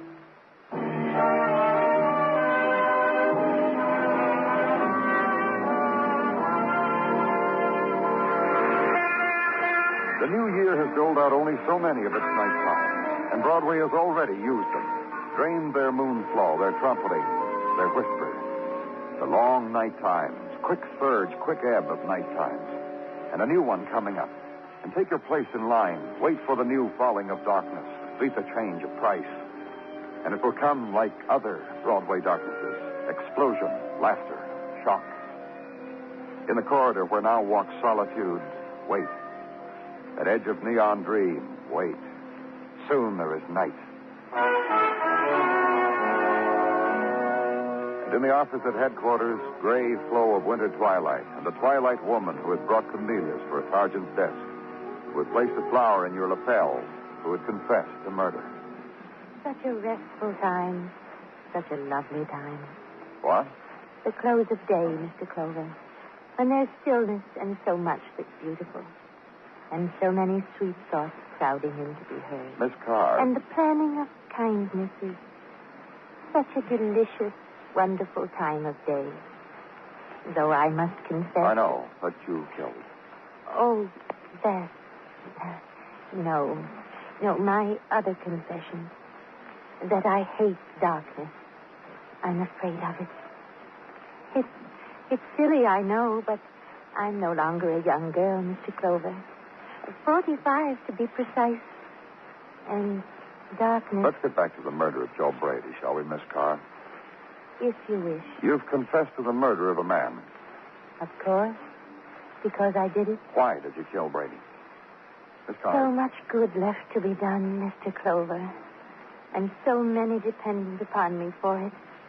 At least I deceive myself into believing that they are. And now I've gone and spoiled it for them. Why did you kill Brady? Please, Mr. Clover. It's her. I took a gun. I shot him in cold blood. Her. And so many other things to think about now. Where did you get the gun? Tell me, Miss Carr. I'm very tired, Mr. Clover. And he was a very evil man. And he deserved the death. You knew Brady that well, that he was that kind of man, that he needed you to kill him? That was one of the niceties you do for people, Miss Carr? For Herb, it was. How much he needed what I did for him at that moment. Herb Blenheim? That poor, helpless boy. Like a child in his drunkenness. And that man beating him and cursing him and beating, and Herbie crying. And I took a gun and killed that man and told Herbie it was all right. He could go home. Yeah. You understand, Miss Carr, we're going to book you for suspicion of murder. If you'd only listened to me. How simple I tried to make it for you. You could have done what was needed without all this. Where now, Mr. Clover? And Miss Carr straightens her knitted mittens, gets up from her chair and lays a hand on your arm. Mannerism of gentle lady being led away to jail, and remarks about it. After all, the day of the dungeon is past. And after all, I have committed a crime. So book her on suspicion, get a copy of her address from the desk sergeant, tip your hat to Miss Carr, and leave her. Out into the street, squad car ride to East 37th, tenement neighborhood in early January evening. Winter chill against built-in shadow. Yellow pools of light from windows as if spilled from a broken bottle and swept thin. The walkers are solitary and wear their loneliness as tightly around them as their zippered leather jackets. So punch doorbells and ask questions of Miss Carr's neighbors and get answers like the answers Mrs. Taylor gets you. I don't know what you're talking about. All I want to know is whether you think Miss Carr could have killed a man. You're crazy. Look, Mrs. Taylor, she confessed to doing it. You're out of your mind. Suppose you just tell me a little bit about Miss Carr. With the greatest of pleasure, mister. Because Sally Carr is a blessing to all of us. You know what this neighborhood is. I don't have to tell you. Where kids grow up, so you police can assign them numbers. So you Just tell me about Miss Carr. Someone around here gets sick. Sally Carr's nurse, doctor, and file. Organizes things so everyone will have something for Christmas. Organizes things so we women can have our babies in hospitals. Oh. Now tell me something about Herbie Lennon. I'm glad you asked. Because now you know what kind of woman Sally is. Herbie is her pet problem and her pet charity. She clothes him. Has for as long as she's lived around here. Herbie's a drunk. But it don't make no difference to Sally. Gives him a quarter or $1. How long has Miss Carr lived around here? Oh, let's see now. About 5 years, I think. And let me tell you something, mister. If you think Sally Carr killed a man, I'll tell you what I'm going to do. I'm going to court and say that she was with me at the time of the killing. She confessed it, Mrs. Taylor. Because she's Sally Carr. She's just covering for that soft baby. Now, you get out of here. I don't like what your mouth says about Sally Carr.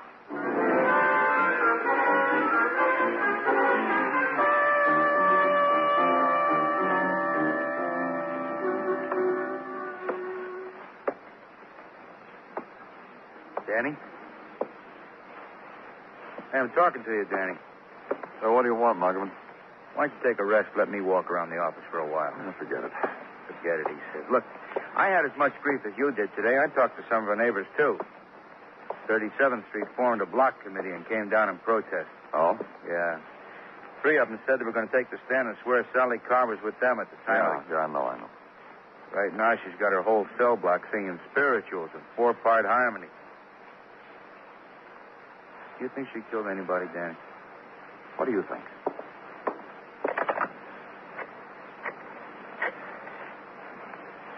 This Muggavan, Tim. I'm calling for Lieutenant Clover. Release Sally Carr. Right. Right, Danny. Yeah. I'll meet her downstairs with a squad car. take her home. In full squall of winter night now, and lightning-like storm of winter lights, gleam, refraction, phosphorescence, ride it. And at your side, the dainty woman, and thin-lipped and trembling her protests of guilt. I killed, and you're being very silly. Quite childish about it. And the girls and me in our cell, how well we sang together. The never end of soliloquy on pitfalls of crime and etiquette of punishment. Until you escort her to her door, help her shrewdly with the mechanics of key and the lock, and change of water in vases of... Flowers, blossoms, were you lonely for me? Go home, where quiet is, and sleep.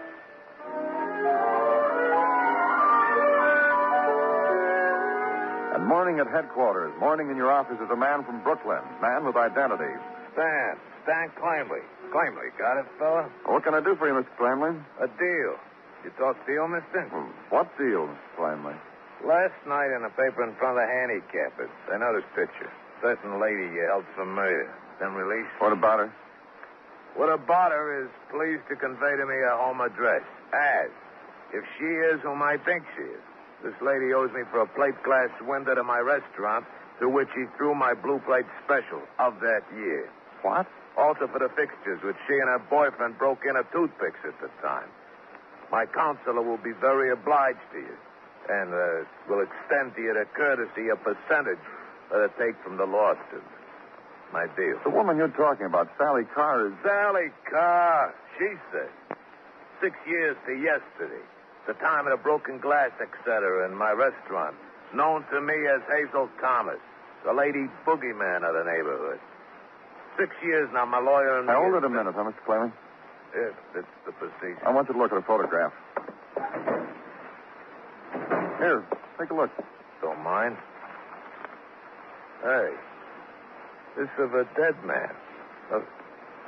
Hey. What, Mr. Clemens? This fella by the picture. The dead. Sure, that's Joe. Sure, Joe Brady, the boyfriend of Hazel I was telling you about. This is how he is now. You said this woman you've been looking for was known in your neighborhood. What neighborhood, Mr. Clemens? Down by Prospect Park, from 212 to 218th Street. Corner of Brighton and 215 is my restaurant. Down the street is a bar and grill where this Hazel was lapping it up before she... Hey. Hazel Thomas and Joe Brady dead.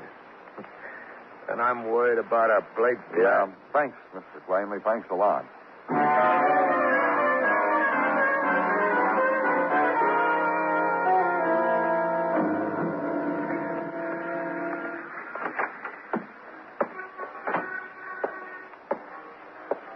What are you drinking, friend? Police.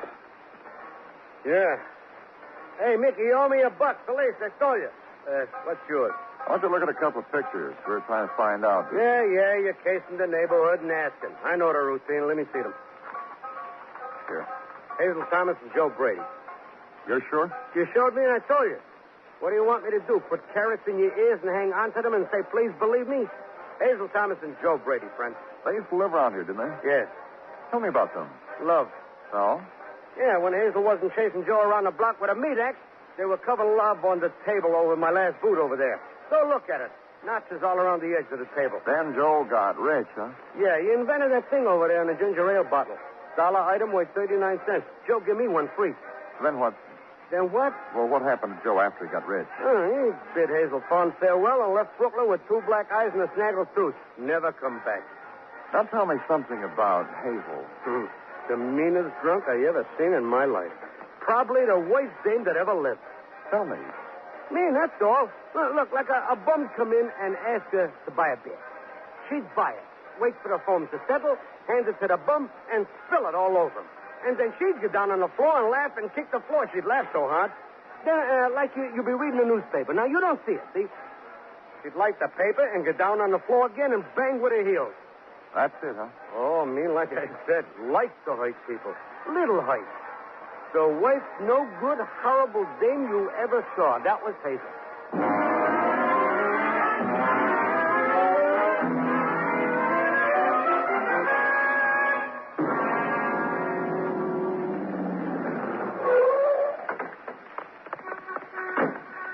Huh? This time of day, she's probably having her tea.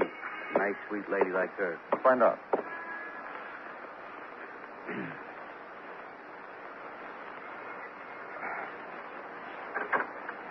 Why, Mr. Clover, what a pleasant surprise. And this gentleman must be a friend of yours. May I present Detective Muggavan? Charmed, I'm real sure. And so am I. Come in, come in. I'm just having tea. Right in here. Oh, please sit down. I'll pour. No tea for me, thanks. Me either. No tea? Miss Well- Carr. Oh, I know. Dandelion wine. I have some in the closet. Thanks, but we just had some. What? Do you know why we're here, Miss Carr? Why, of course. The time of the day. Calling time. We're old friends now. Guess again. Should I, Mr. Clover? Yeah. Well, let's see now. I'll give you a hint. Try murder. Oh, you've come to take me back. That's right. I told you all along.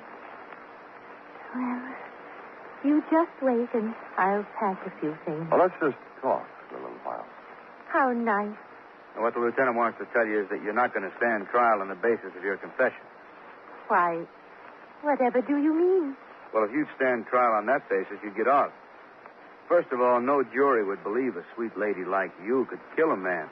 No motive. Secondly, all your neighbors, character witnesses. Some of them will even furnish you with an alibi. If you love people, they'll love you back. Just pay attention. The jury would say Sally Carr was covering for Herbie. Acquit Sally Carr. Sally Carr could never stand trial again for the murder of Joe Brady. The way you planned it, Hazel. Hazel? That's right. There's no Sally Carr. Your confession wouldn't even be legal. Your name is Hazel Thomas. Why, what are you talking about? We've talked to a lot of people, Hazel, including people from Brooklyn. Yeah, you really left your mark on Brooklyn, Hazel. Matter of fact, if you'd paid a man for the plate glass window you kicked out, maybe we'd never have caught up with you. Fellas, Uh-huh.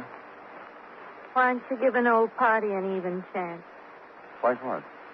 Give me a running start for that meat axe I got in the kitchen.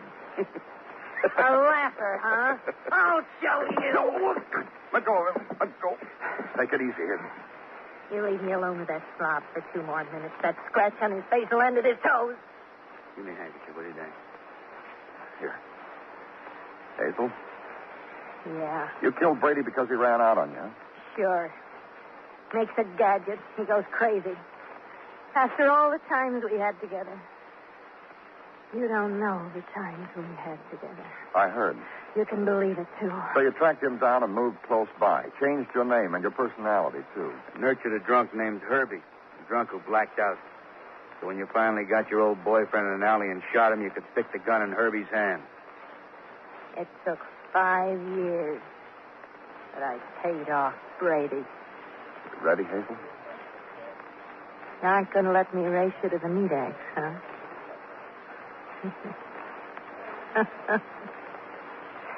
Sure. I'm ready. Let's go.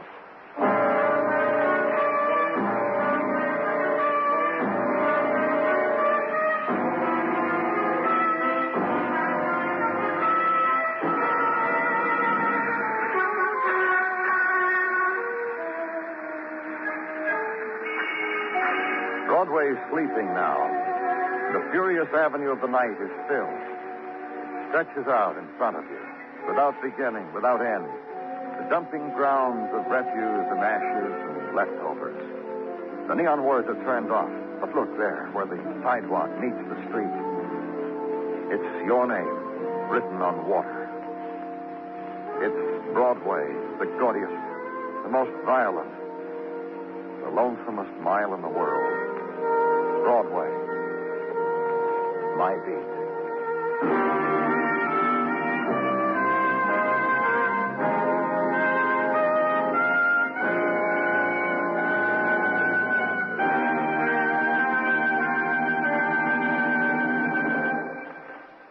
Broadway's My Beat stars Larry Thor as Detective Danny Clover, with Charles Calvert as Tartaglia and Jack Crucian as Muggavan. The program is produced and directed by Elliott Lewis. with musical score composed and conducted by Alexander Courage. In tonight's story, Paula Winslow was heard as Hazel. Featured in the cast were Martha Wentworth, Sidney Miller, Benny Rubin, and Paul Frees. Bill Anders speaking.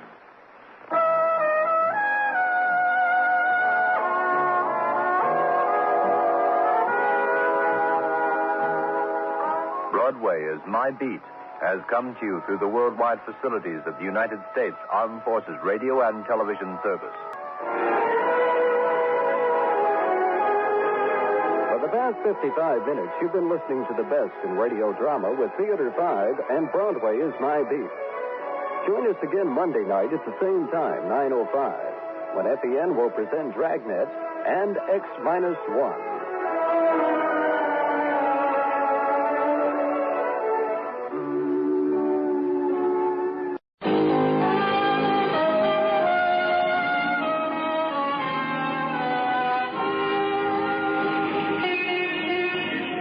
Broadway's My Beat, from Times Square to Columbus Circle, the gaudiest, the most violent, the lonesomest mile in the world.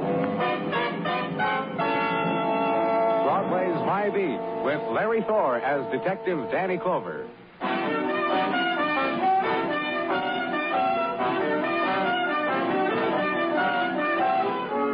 There's a time on Broadway when the splinters of night melt into dawn. It's a small time, a time that's slept through. The hour or so before the dissonance of the alarm clock shatters a city into waking. And the pavements glisten now, gleam and turn gray, gleam again, where it's touched by the steps of a leftover drifter. And echoes rocket against the channel street, make small holes in the city silence, ebb and die when the left owner turns a corner. And a small time, a time unnoticed, tail end of a dream time. And turn the corner and follow 3rd Avenue at 5 o'clock in the morning. There, where squad cars angled against curb, the width of the pavement away, outside a store lighted by a squad car spotlight. Pet shop, where I was, and Detective Muggerman. There he is, Danny. See him over near the back counter, just like the man said who phoned it in. Yeah, try the door. Oh, wait a minute. Huh? This card pasted back the door window. Case of emergency, notify owner, John Perry, 1212 4th Street. It's right around the corner. Okay, Muggerman, let's go inside.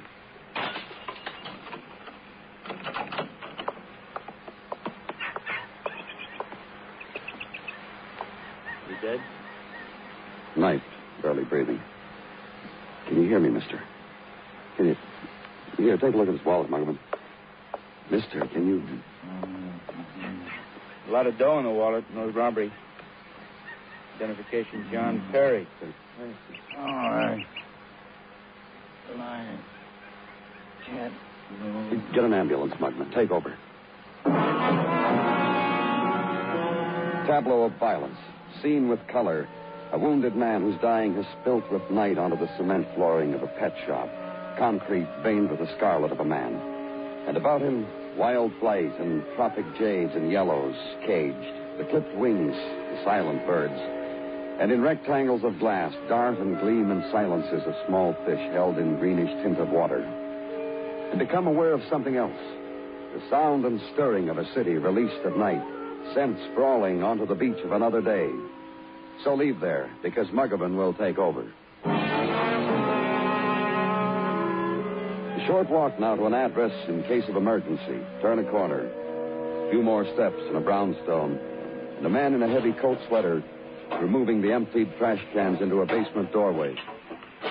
You're looking for something, mister? You can ask me. You the super? Landlord, Harry Crane. You? Police. You mind moving a little? I can get this can past you into the basement. One of my people do something to you? John Perry, Perry? Man didn't come home last night. That's what he was doing away from his room, huh? Something wrong. He got stabbed. He's dying. You don't say. With a knife, huh? We found him a little while ago on the floor of his pet shop. He'd been there all night. No one to help him. No one to help him, huh? You don't say. How were the birds and the fish? Leaping for joy? You don't like him. Is that it, Mr. Crane? Streak with mean. That was John Perry. Mean streaks. Bone deep. Dying, huh? And all night, too, huh? You try to kill him? I asked you something. I tell you what I did to him once, though. You want to hear? Uh-huh. A couple of years ago, Perry brought home a little yellow bird from his shop. Something wrong with its wing. And? One day, accidentally on purpose, when Perry was at his shop, I left the cage open by mistake. You know something? No. There wasn't anything wrong with the wing on that bird. He flew as good as any little yellow bird I ever saw. Right out the window on the wind. Perry screamed I was a robber and a thief. I had to knock off his rent, the price of that little yellow bird. Mean to the bone. You ask anybody. Besides you, who else? Any of my people in the house. Man who works for him. People up and down the street. You just go and ask anybody. What about the man who works for him? Vic Kendall lives next block down. Furnished room 1612. Tried to get a room for me. I was filled up, so I sent him down the street. You want to get out of my road here now?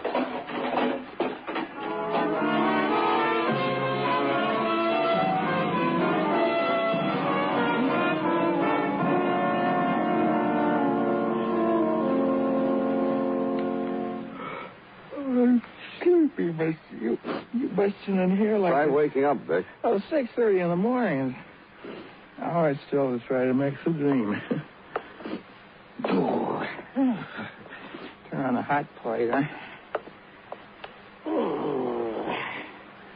Hot water in kettle.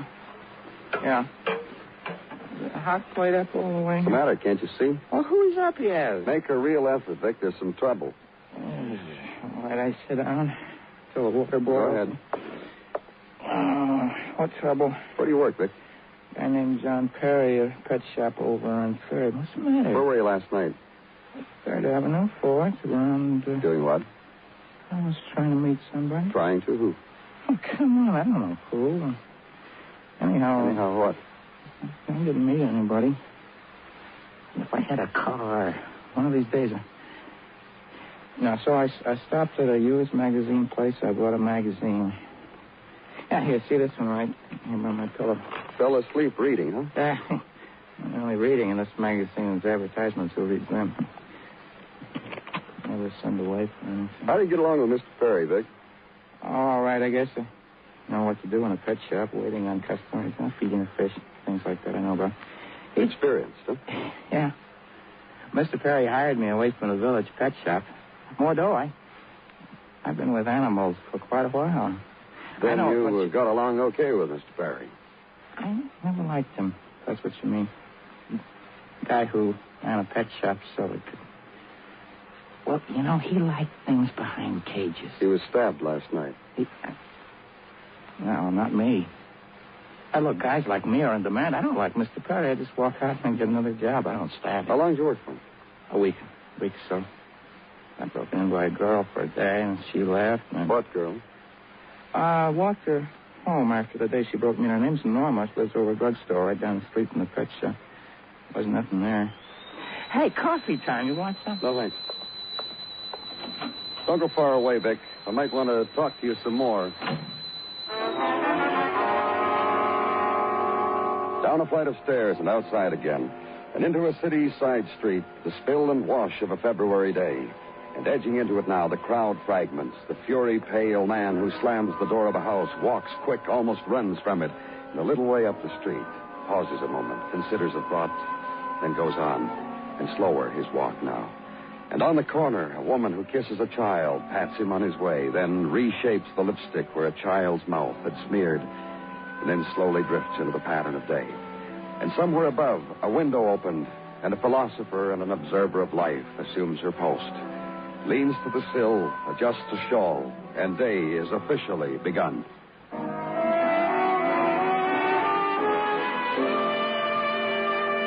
Past Pet Shop now, where earlier a man was found wounded and dying. Pass it, and a little way down, a drugstore. And next to it, a door opening onto a flight of stairs. And the landing, and the place of Norma Ford.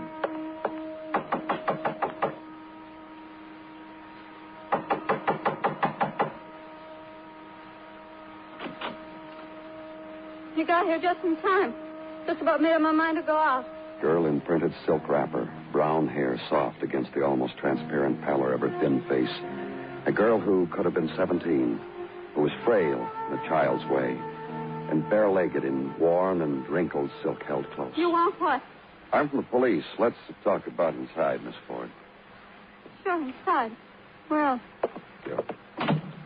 Just made up my mind. I am going out. I'll let you watch me apply the face, and you can tell me you want what. About a week ago, you were working for a man.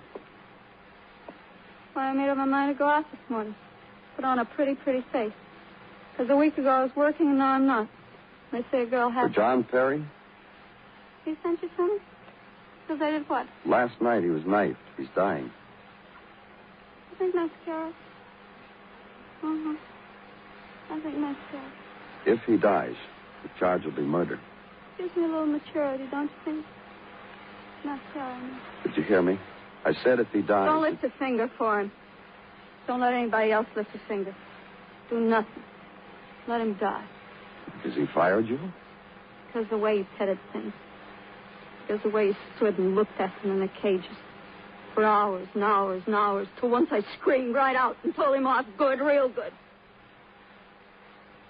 For that he fired me. And I felt so good I came here and slept night and day for a week now. You kill him, Miss Ford? When this terrible thing happened, Mr. Perry. Sometime last night. Sometime last night I was over there on that bed. And the disc jockey sending out music to me. From them to me. Then I got a notion, went to the phone and called the disc jockey. And asked he should play a number, any number at all. Just say on the air, it was a personal request from Norma Ford. And say, hi, Pop. Pop, that's my father. Oh? Yeah. Pop's in Dalmore State Prison. He's got 6 more years of it. I wonder, did he hear my name? Miss Ford. Not through the lipstick. Nice face, huh? What's your looking, huh? Look, I gotta get dressed now. If you think I'm... Don't try for a job out of town, huh, Miss Ford? You kidding? Now I'm in with the disc jockeys? I got a whole new life ahead of me.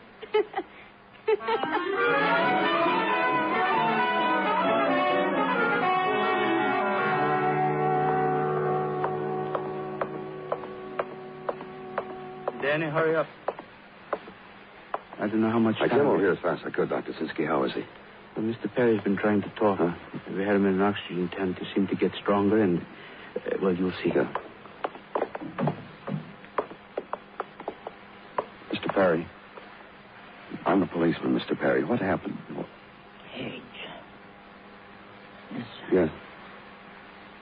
Now me. Cage. And I'll never get out. Who stabbed you? I was wrong. Who? So wrong. Sorry. Listen. Please. Well, I'm right here. Mr. Perry. Doctor?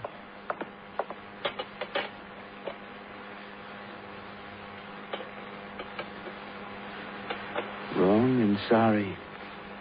That's how he died, Danny.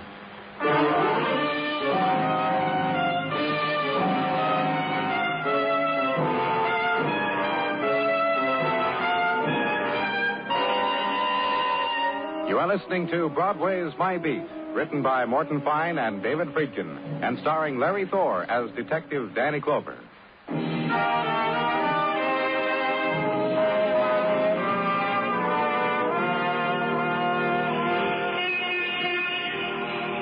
Against the chill hold of February night, Broadway's heart beats fast.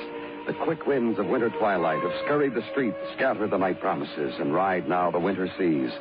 And on the avenue, the burst of glitter, and throats of women spangled with the fleeting jewels of nightlight.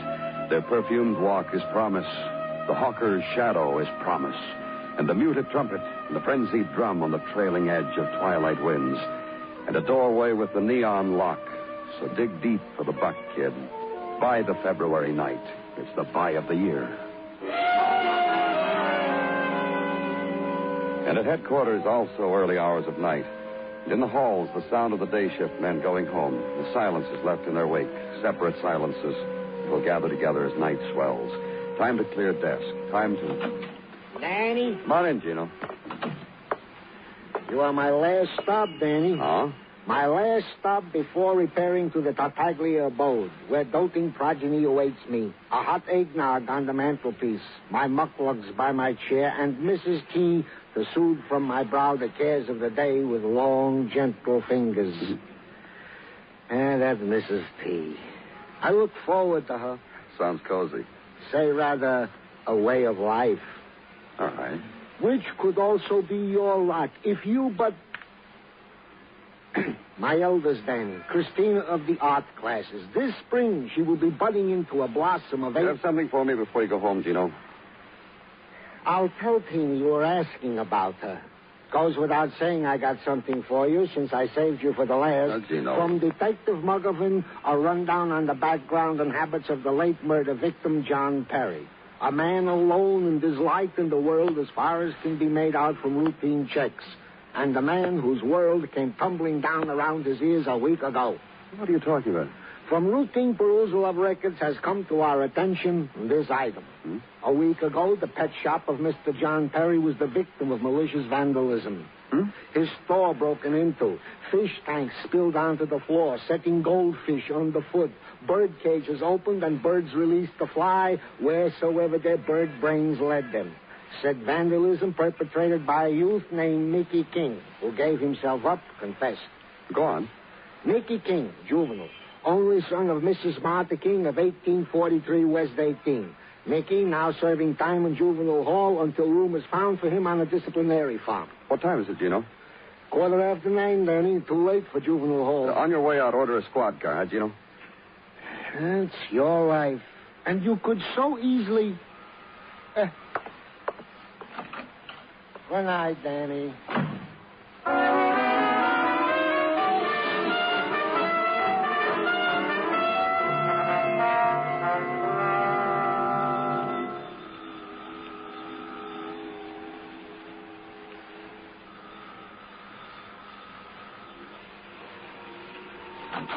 Yeah? Mrs. King? Yeah, what is it? I'm from the police. My name's Danny Oh, it don't Clover. matter.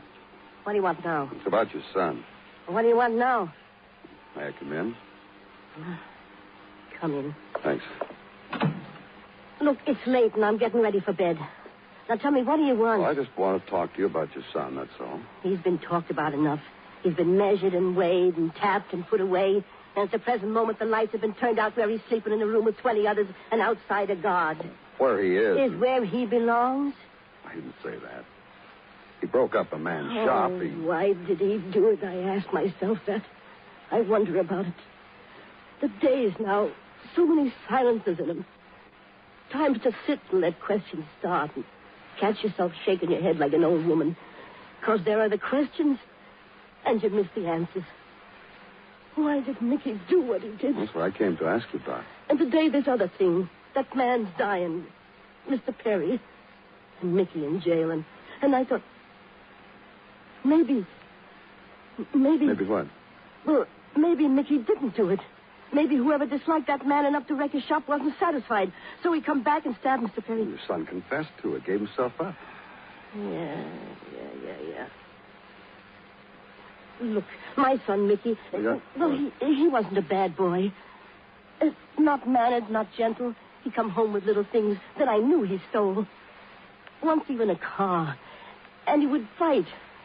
And once I found a knife, but... Oh, but he loved somebody. So he was a poison. And he could be hurt and could be made happy.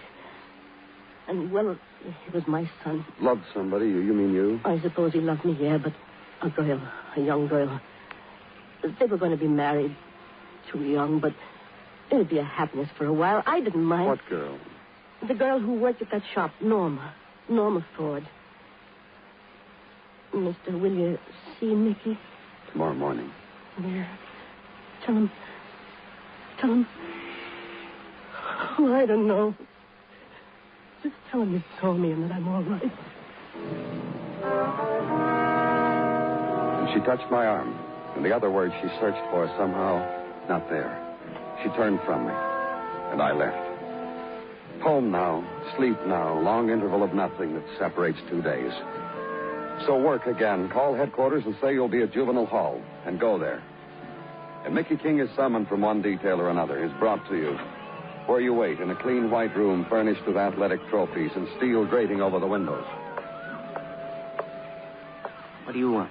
Your mother wanted me to tell you she's all right. What's this? I'm Danny Clover, Mickey. I want to talk to you.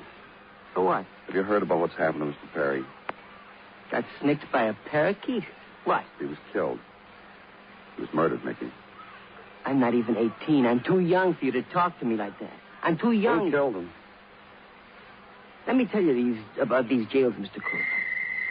After our evening meal, after dessert, which consists usually of some fattening morsels such as grape tapioca with walnut and whipped cream, gobs of, they give us an overnight pass.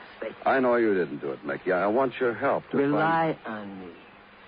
About a week ago, you tore the place apart. Now the man is dead. Just a coincidence? That's a terrible thing to say about a guy being knocked off like that. Just a coincidence. Respect? Respect? Tell me about Norma. What about her? You see her? How is she? She's all right. When did you see her? She by herself? She look okay? She by herself, mister? She's going to marry you, isn't she, Mickey? She by herself? Your mother told me you and Norma plan to be married. I'm too young. Going to shake your finger and say, wait till you're through college? What is it with you, mister? Why did you tear that shop apart, Mickey? Young, mixed-up kid, what do I know? Because of Norma? Because of the way Perry... The way he was. He liked Norma? Norma liked him, huh? They try to kick your teeth, and they still can only keep me till I'm 18. I'm sorry. What? I said I'm sorry. I didn't mean to say that, Mickey. You're apologizing to me? Mm-hmm.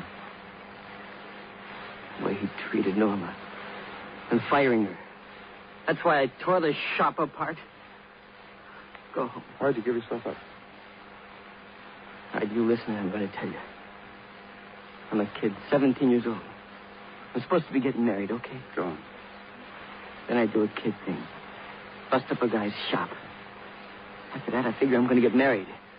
I'm going to be a man, so I got to act like one. Do something. Go to Perry and tell him it was me who broke up his shop, man to man. I work. I'm going to pay for the damage, man to man. Real grown up. What did he do? Yells for the cops. So now you can go home.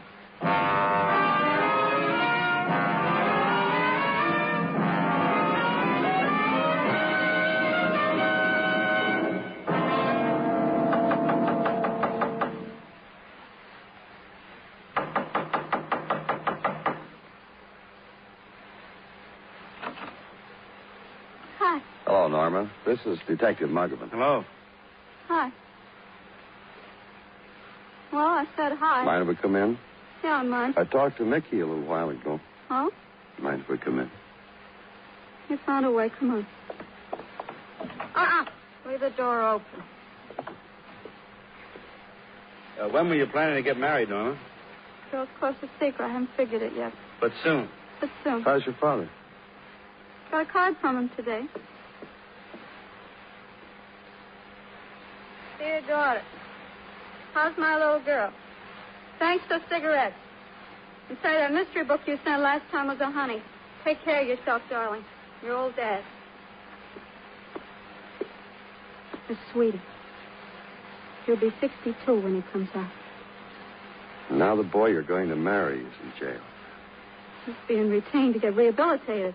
Looked up your father's record before we came here, Norma. Why? What'd you do that? We had to find out something. What? Your dad's record, it goes way back. He was in jail at 16. A year earlier than Mickey. Got out, in again. Tell me out. about it. I'm his daughter. I love him. I want to hear all these things you got written down in records about him. Go ahead. Be real proud and tell me. Have you found another job, Norma? I ask you, I start tonight. doing what? You come on up tonight. The 12 Club. You give me a ticket and I'll give you a dance. 17, that kid. Doesn't matter anymore, does it, Norma? Name me a thing that does. Pop. Mickey me. All of a sudden, I'm going to kick my heels to ticket. Mickey isn't going to be gone very long, 6 months, 7. Yeah, I know. He'll want to marry you when he gets out. Think so? He told me. He's not going to be Mickey when he gets out. Somebody else. He'll stay outside for a while. Then he'll do something. What are you talking about? I've seen it happen. So I know what's going to happen. Mickey, he'll stay outside a while. Try to get a job. And then he'll get restless. Then he'll do something big. And then he'll get caught. He'll be older, so now it's a penitentiary. Like your father. Yeah, just like my father. Listen, Norma, you're just a kid. That's why it's tough for us to believe you murdered a man. Because of your father, Norma? Because what happened to him, how he turned out, was happening to Mickey. Mister. What? You waiting for me to say I'm sorry. Well? Mickey went to Mr. Perry. Told him he was sorry. Said he'd pay him a little bit a week. Now look. That's why, I know. That's why. How'd it happen? I went there. Late. I knew the store was going to be open the other night and the new helper gone. I was going to make him sorry he fired me. Yeah. First, he didn't know what to do. And he was happy to see me. He did things for me. He made a parakeet eat out of his hands. He rubbed a puppy against my cheek. Said I looked different. Then he put the puppy down. And I said, wait.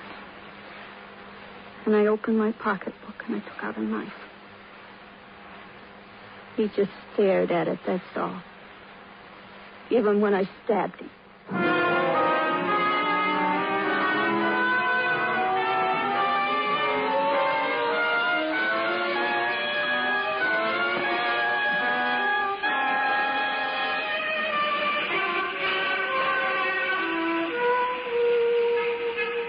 Night leaps down on Broadway. The crowd spills into the streets to embrace it.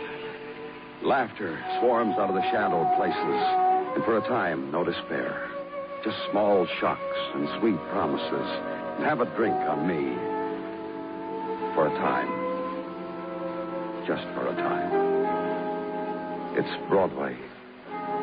The gaudiest, most violent, the lonesomest mile in the world. Broadway. My beat.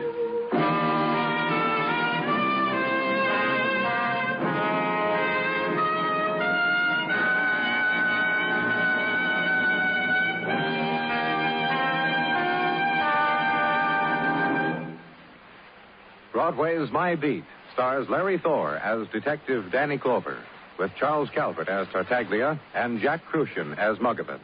The program is produced and directed by Elliott Lewis, with musical score composed and conducted by Alexander Courage. In tonight's story, Peggy Weber was heard as Norma.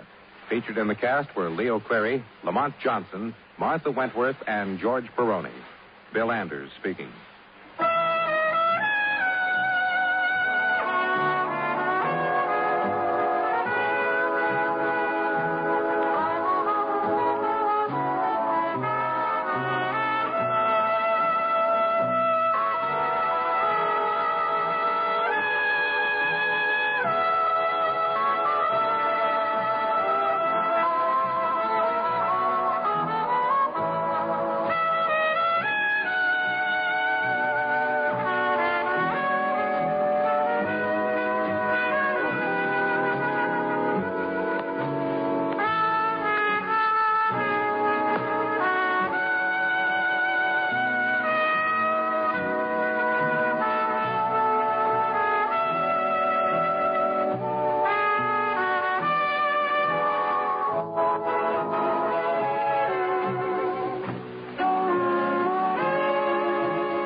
Broadway Is My Beat has come to you through the worldwide facilities of the United States Armed Forces Radio and Television Service.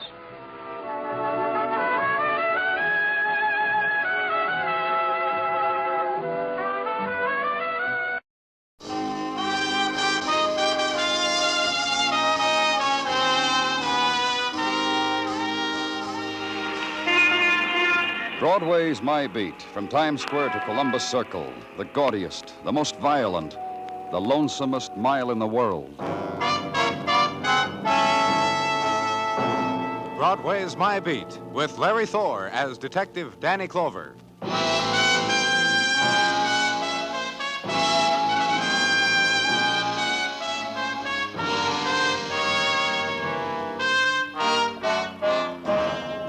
Into February on Broadway now, near the tail end of the winter wind, the frantic wind that drifts, that whips around corners, that gathers itself into squalls out of the secret hiding places it knows, then rushes down alleys, searching for what the world has left behind. And things happen. Earmuffs bloom under turned-down hats. Discarded newspapers wing low, then scurry over pavements and wrap themselves around hurrying feet. And home suddenly becomes where the coffee is. Wind of February. Beauty and nylon on a street corner. And above it, where I was, where Detective Dennison was, on top of Hotel Marquis. Platform over the street ringed by neon advertising rates and a Roomba band. Platform also serving the purpose of catching the body of a man who jumped or was pushed. Hold the light over here a minute, Danny. I want to take a look at his wallet. Thanks. Name's Ari Blanchard. Home address upstate, Utica. Money in his wallet, too? Let's see. Hey, look here. 5 $100 bills. About a half a dozen 50s. How much you find in his coat pocket, Danny? A couple thousand, I guess. I didn't count it. Must have been that much in his pants pocket, too. Hold the light a minute, will you? If these bills aren't real, they're close enough to it to make me happy feeling them. Nope. No what? This man didn't jump. All this money, why should he? Stick around for technical, Dennis, and I'll see you later. And so it was this, entertainment for winter night. A look down over edge of Marquis, and gathering to it, lifting face to it, the crowd people, anchored in shadow pools, wavering, blurring, floating faces on wind drift. But the constant thing, pierce and dark of neon-reflected pinpoint and ring of staring eyes. And from swell of crowd, a shouter detaches himself, runs wildly the street, shouts violence, summons more spectators. And the whisperer, too, elbows crowd, walks to a doorway to edge of woman, makes his whisper, shrugs, comes back to spectacle alone. The entertainment, and leave it.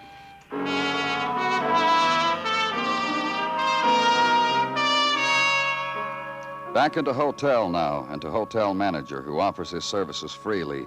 The use of himself, his master key, his shock.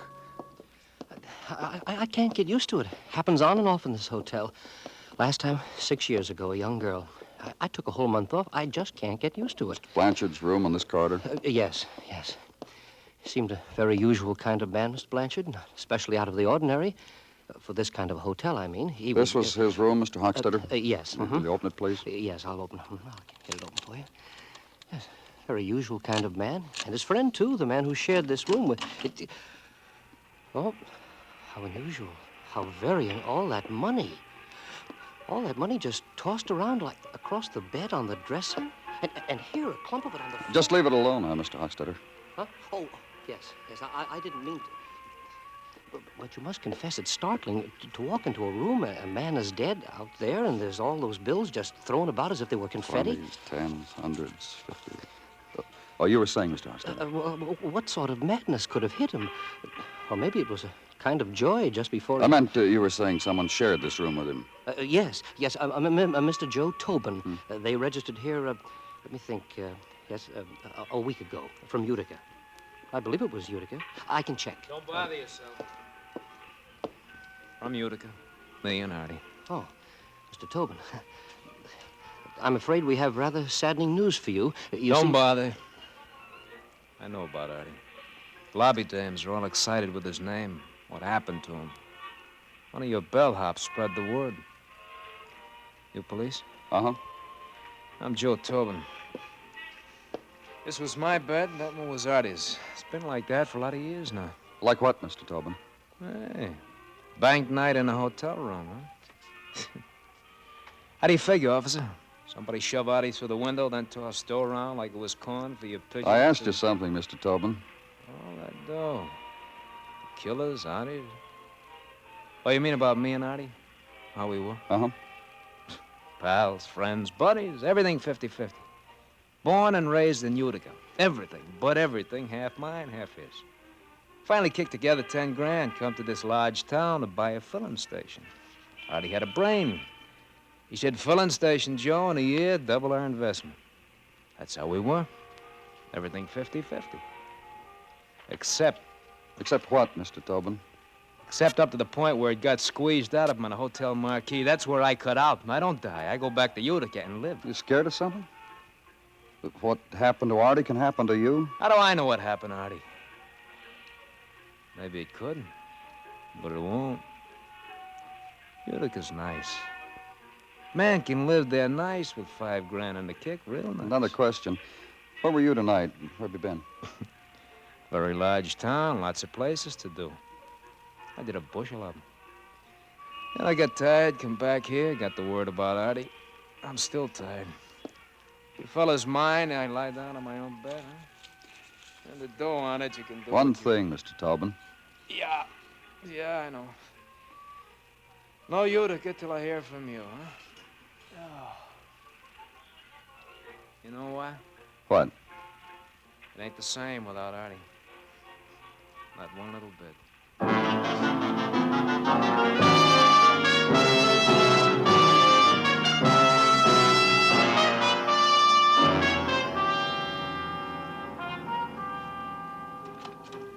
Danny? Good morning, Gino. Yeah, what's the good word? Danny, if I am green this morning, blame it on my chlorophyll. That's a good word? On my soap, Danny, for I am not a greedy man. What are you talking about? This morning, before you came in, I counted $25,000, of which not a cent belonged to me. So if green is the color of Tartaglia, blame it on... That's how much money Blanchard had with him, at $25,000. On his person, plus what was found in his room. $25,212, of which not a sou was counterfeit. You know the last time I saw that much money, Danny? Well, please tell me. When I visited my cousin Kendall. The one from Baltimore? That's right. The one with the bad table manners. The wealthy Tartaglia. He opened his safe for me once for my birthday and showed me. Can you imagine a man who can't even write his name Gino. and ask him for the time of day? You think he'll give it to you? Gino, please. With him, it's always just before 3 o'clock so we can go to the bank and cash another check. With him, it's all... Danny Clover speaking. This is Mrs. Miller. Yeah? Mrs. Dorothy Miller, 1612 East 27th. Yes, Mrs. Miller. What can I do for you? I read this morning that Mr. Blanchard is dead, that you found him on his hotel marquee. Well, that's right. What about it? I was with him last night. My address is 16... I have it. I'll be right there. Of course you will. Bye.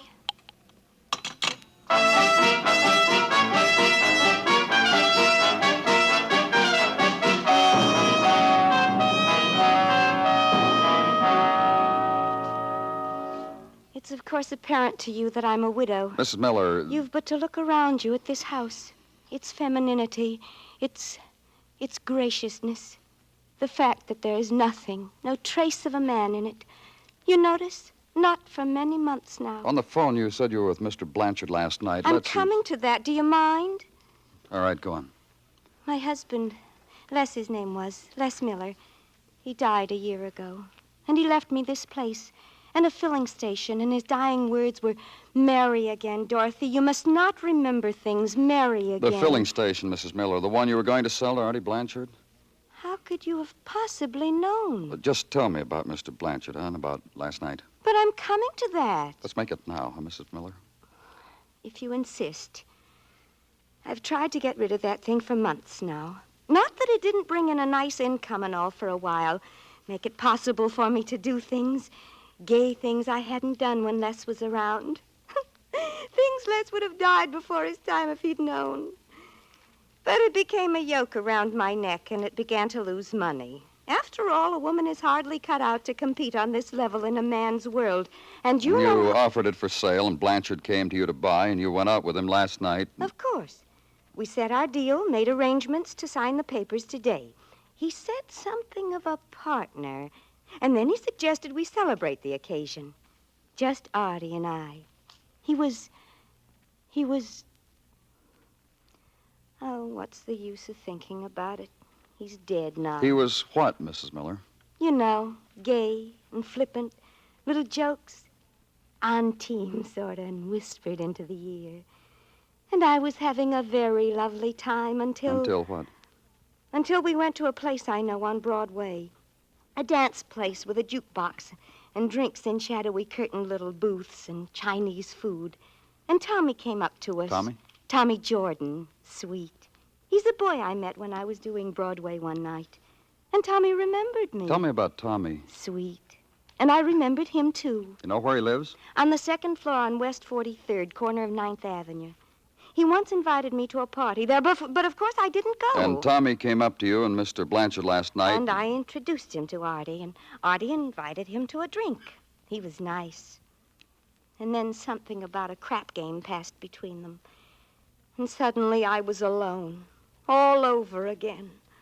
Oh, dear, that Artie. Yes, Mrs. Miller? Oh, but what's the use of thinking about it now? He's dead now. That's all, Mr. Clover. That's all I had to tell you people. But if you see Tommy, please be gentle with him.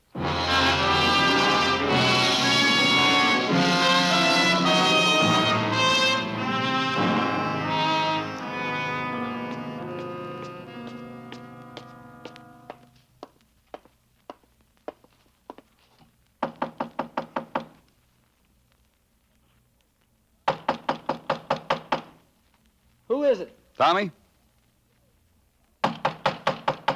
Open up, Tommy. Who is it? Police, open the door. I don't need any. Go away. Come on, Tommy. Okay.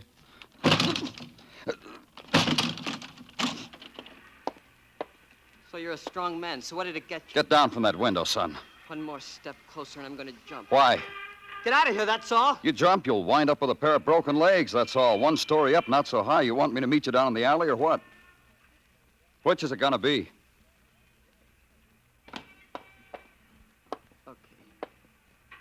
Okay. Now. That's right. Now we'll talk. Don't hurt me. Nobody's gonna hurt you. Don't touch me. All right. Artie Blanchard? That's right. That's who I want to talk about. I'll tell you everything.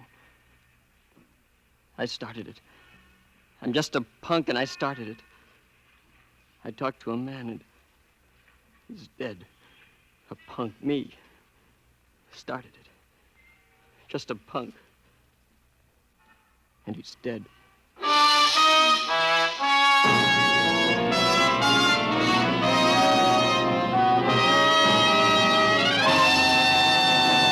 You are listening to Broadway Is My Beat, written by Morton Fine and David Friedkin, and starring Larry Thor as Detective Danny Clover.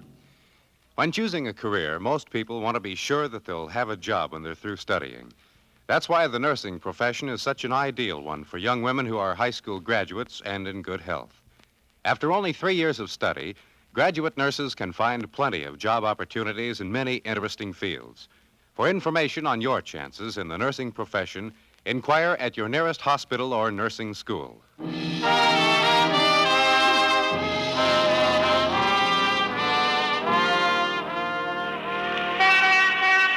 A finger of February sun traces the scars of a doorway, stains them gold, and Broadway listens and walks carefully the winter of a room, opens softly to whispering of sun. This could be what was waited for, longed for, held in wind-driven solitude. When delight will be measured once more in heat shimmer and slow drift of white cloud, when a million suns will fling gold against pavement and lie on the cheeks of summer women. So throw wide the door, and you were mistaken. And mid-afternoon of February is the pallor of a Broadway boy named Tommy Jordan. In the room of Tommy Jordan, room of peeling wallpaper, and light bulbs shaded with photo from movie magazine, and grimy souvenirs of his street, leather pillow, stack of magazines. Room where I was, and Tommy, and in a little while, Detective Dennison. You want something, Sonny? Cigarette? Glass of water? Name it, Sonny, it's yours. Go somewhere and die, huh? Oh, just worried about you, kid. The way you look. Last time I saw you, you were fancier. Younger, too. How old are you, Tommy? Older, like he said. I'm 19 since the last time he picked me up. You're gonna let me talk? Sure, Tommy. You said you wanted to talk about Artie Blanchard. I didn't kill him. It's like I told you. Maybe I pointed a man on the way, but I didn't kill him. All right, kid, no argument. You're a punk, and you did something that got a man tossed out of a hotel window. That's a place for a man to die, on a hotel marquee. So we're agreed on everything. Take now. it easy, Dennis. Tommy? Last night I got word there was a crap game to be had on for fun lovers. Well-heeled fun lovers. When the word hit me, I found someone. Hit him with... Artie Blanchard? Him. Funny the way he walked right out on that Mrs. Miller. People like to know about things like that. I touched their shoulder. whisper to them about it, and they leave women. Where was the game?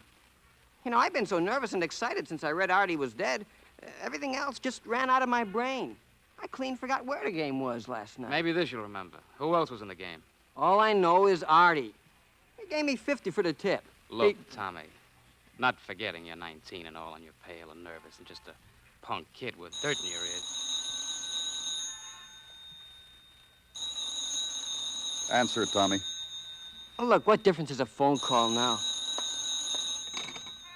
Here, talk. Hello? Yeah?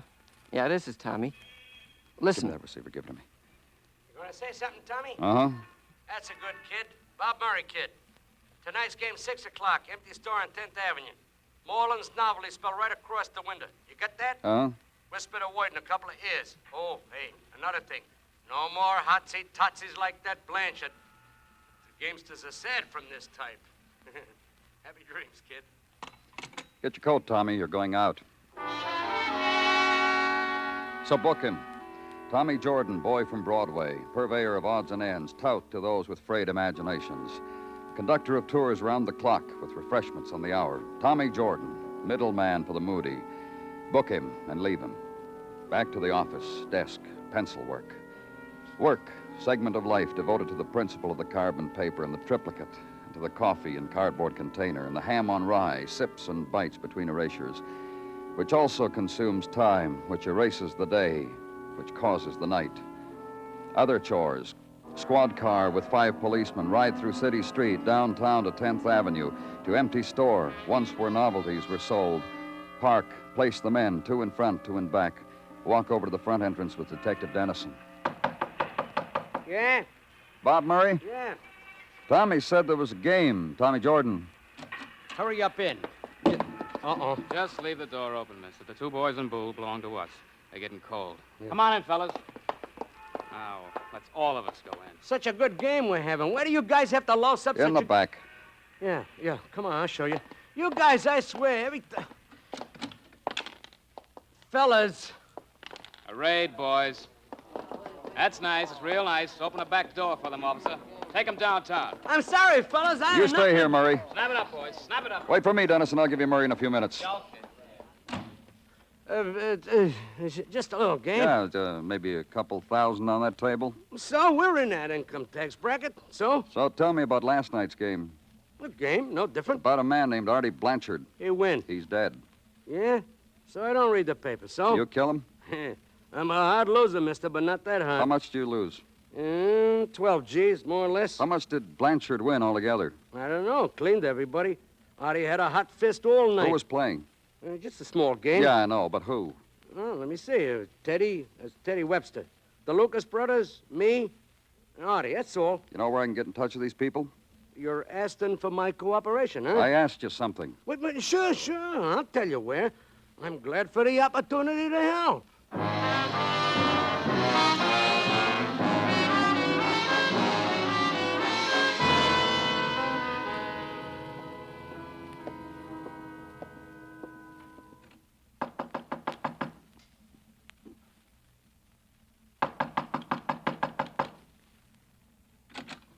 Hello. Police. I'm looking for Teddy Webster. But I'm Teddy, for Theodora. Surprised? Yes. Delighted? Look, Miss Webster. Inside there is a spring. You hear it? You hear the music? Come close to it. Come inside. Oh, this day I've played it over and over and over. And there's the feeling I will burst. I'll explode. I'll find green grass somewhere. Miss Webster? Yes. How old are you? Put your hand here to my throat and you'd know. 18, I've been told. Only at 18 is it like... Sounds crazy to say this. Then you must say it. Were you at a crap game last night? Exciting. The shadows and the green table. Very, very exciting. A man named Artie Blanchard. I lost to him. And I think I kissed him on the cheek for it. Which does he remember, I wonder? How much do you lose? $10,000, but I'm still ahead. Last week I won. Last night, 10,000. But I'm very rich. My father sees to that. And he lets me have this place alone, and he understands the things I want. Miss Webster. Yes. Artie Blanchard was murdered last night. Dead? But when I left him at the game... Which did he remember, I wonder? My kiss? I'm sure of it, the kiss. Let's go, Miss Webster. I'm under arrest for gambling? That'll be exciting, too. Very, very, very.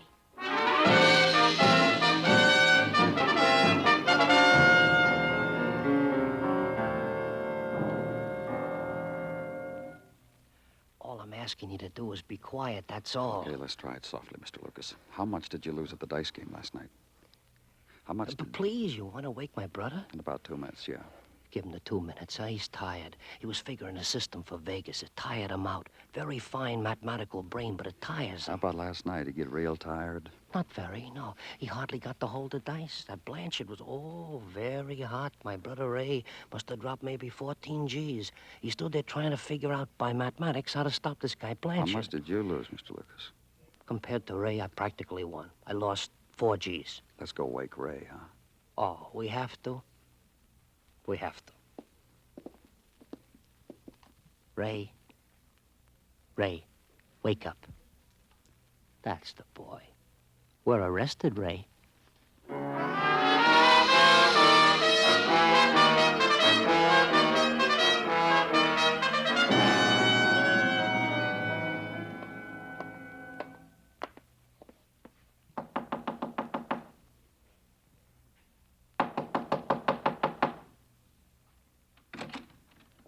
Oh, hi, boys. Good evening, Mr. Tobin. This is Detective Dennison. Hi, how are you? Well, come in out of the draft. Hey, it's on the dresser.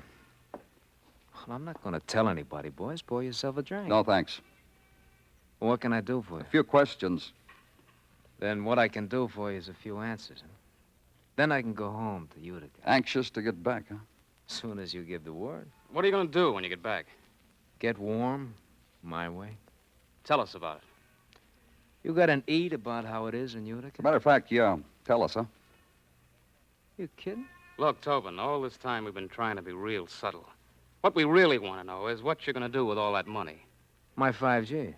I hadn't thought about it. Might be a business. But you'll miss Artie, huh? Oh, sure will.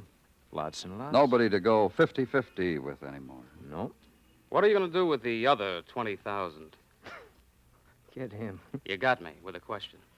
What are you going to do with the other 20,000? Hey, Clover. Huh? Are you sure you brought the right detective? This is going to sound real dull, too, Tobin. You want to listen? Well, we Utica fellas are polite. We got a ditty goes with that. You want to hear? I'll save it. You can write it on the wall at the pokey. Lots of poets down there. Here's the way we figure it, Tobin. You and Artie, partners, 50-50 on everything. You said so yourself. Ah, I did that. So you're 5,000, Artie's 5,000, 10 grand altogether. Hey, that's good. Very, very good. Oh, this guy's a sweetheart, Danny. I'm going to enjoy riding him downtown. 10 grand, and Artie invested it in a crap game. I've talked to everyone in that game. $40,000 was lost, won by Artie. And? And this. Up against the wall, Tubman. Come on, move. Oh, for what? Shake down, mister. Up against the wall. Turn around, face it. Let's get your hands behind your neck, huh? That's the baby. Just what do you expect to find? Artie came back here with $50,000. 10,000, half of it yours, and 40,000 he won. We've found half of it lying around this room. Where do you keep your wallet, Tobin? Inside coat pocket. No, I don't get it. Here, Danny, catch it. Yeah. Bank draft of $5,000, Ruxton National Bank. Yeah, sure. I went down there this morning, got a draft for my money. That's an error? Now, look. Yeah? I have to stand like this? Okay, turn around. What'd you do with the rest of the money? Ruxton National Bank, Dennison called him. Right. This is the police operator. Get me the Ruxton National Bank. On Fifth. That's right. Thank you. Safe deposit box, Tobin, is that where? Open account, is that what you did? Or is it in another bank? We'll find it. We'll check all of them. Or did you hide it? Well, first of all, we'll tear up this room as a matter of procedure. Hello, this is the police. Let me talk to the head teller, please. Artie was Go ahead. Artie was going to steal it. Yes, that's right, sir. This is the police. Yeah, I'm glad to know you, too, Mr. Goodwin. Write down this name, Joe Tobin. Hang up. Hang up! Never mind, Mr. Goodwin. Go ahead, Tobin. He invested your money in a crap game, won, and all he wanted to give back was your original investment, is that it? Can you imagine a guy like that? Gambles my money without telling me, wins 40 G's. All I wanted was my share, half of what he won. What you took after you killed him, huh? Threw his share right in his face. Then threw him out of the window. Well, sure. What do you expect? He was my part. A guy crosses a part. What can they expect? You got a 50-50 understanding, mister. Shaking hands with a guy. Buddy, guy crosses you? Kill him, huh? Sure. What else you gonna do with a guy like that?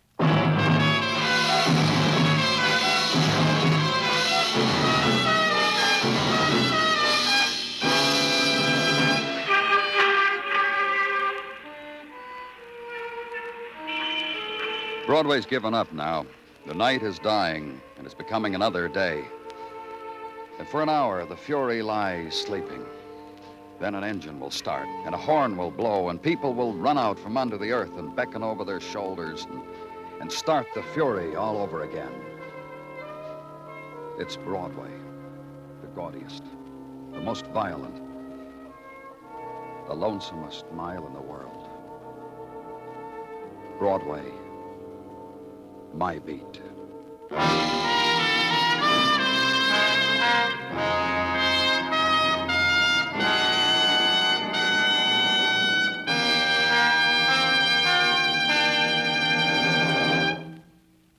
Broadway's My Beat stars Larry Thor as Detective Danny Clover, with Charles Calvert as Tartaglia and Jack Crucian as Muggavan.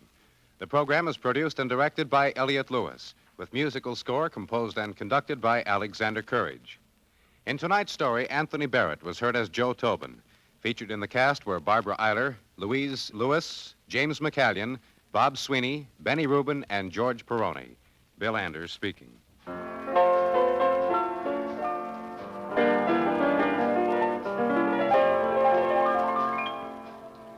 Every Monday at the Star's address, CBS Radio presents the Dean of the Drama programs, Lux Radio Theater, over most of these same stations.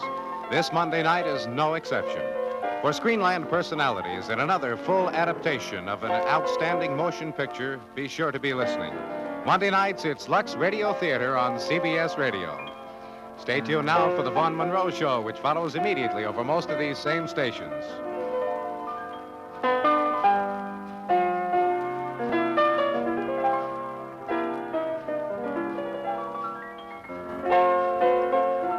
America now listens to 105 million radio sets and listens most to the CBS Radio Network.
Broadway's My Beat, from Times Square to Columbus Circle, the gaudiest, the most violent, the lonesomest mile in the world. Broadway's My Beat, with Larry Thor as Detective Danny Clover.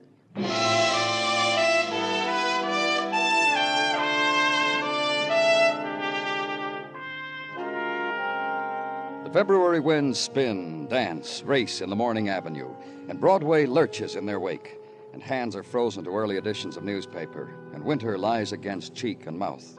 And search the headlines for what the winds are taking to die with them.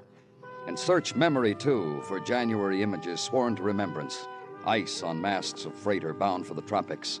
And further back, deeper in memory, the holiday time and the holiday women, and they dance by now in chill embrace of winter wind. And solace is the corner coffee stand and the donut, and waiting a little way up the street, the time clock.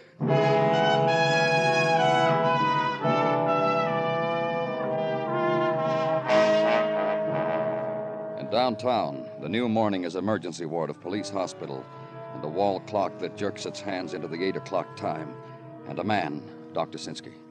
Shock, exposure. For a whole night, the girl lay in an alley and no one to... Over the phone, you said... I know what I said, poison.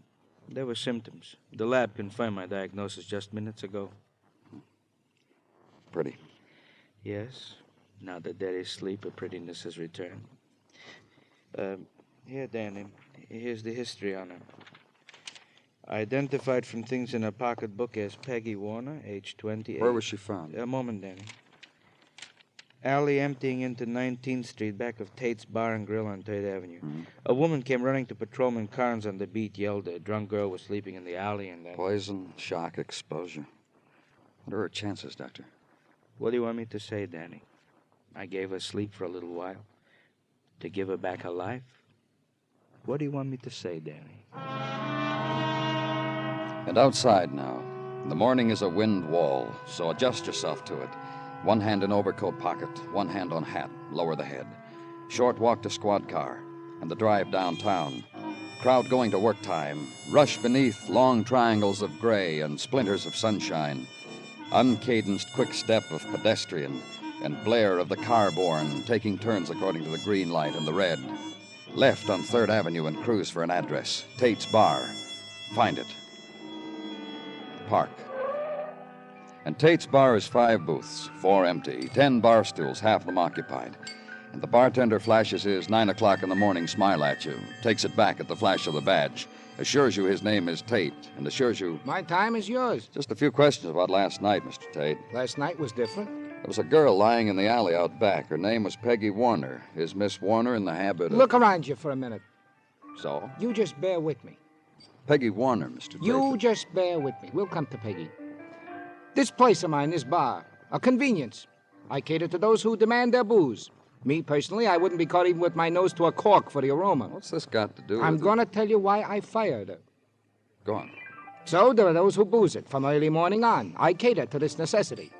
Notice the place, clean. The jukebox music, adjusted to soft tone level.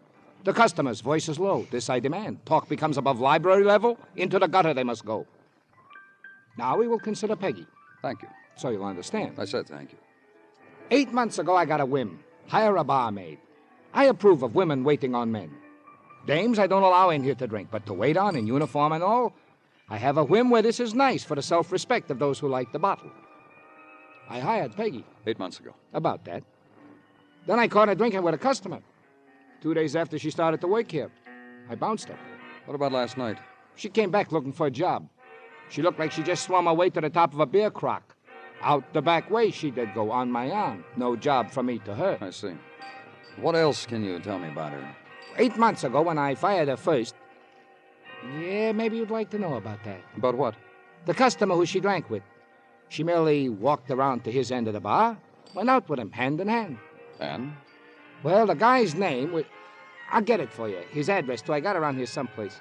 But whatever this guy's name was, I saw him the next morning at his house. Oh? Yeah. Next morning, I got a messenger with a $10 bill and a note from Peggy. Bring my dress and street shoes around to this address. I did. The man I mentioned opened the door for me, took the bundle, and slammed the door in my face. Sure, I'll get his name and address for you.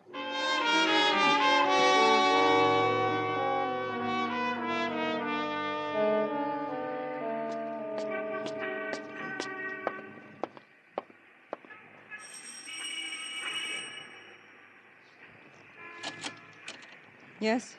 What do you want? I'm from the police, Danny Clover. And please be brief. You've chosen a very bad time. A woman's morning is quite crowded enough without... Charles Blake live here?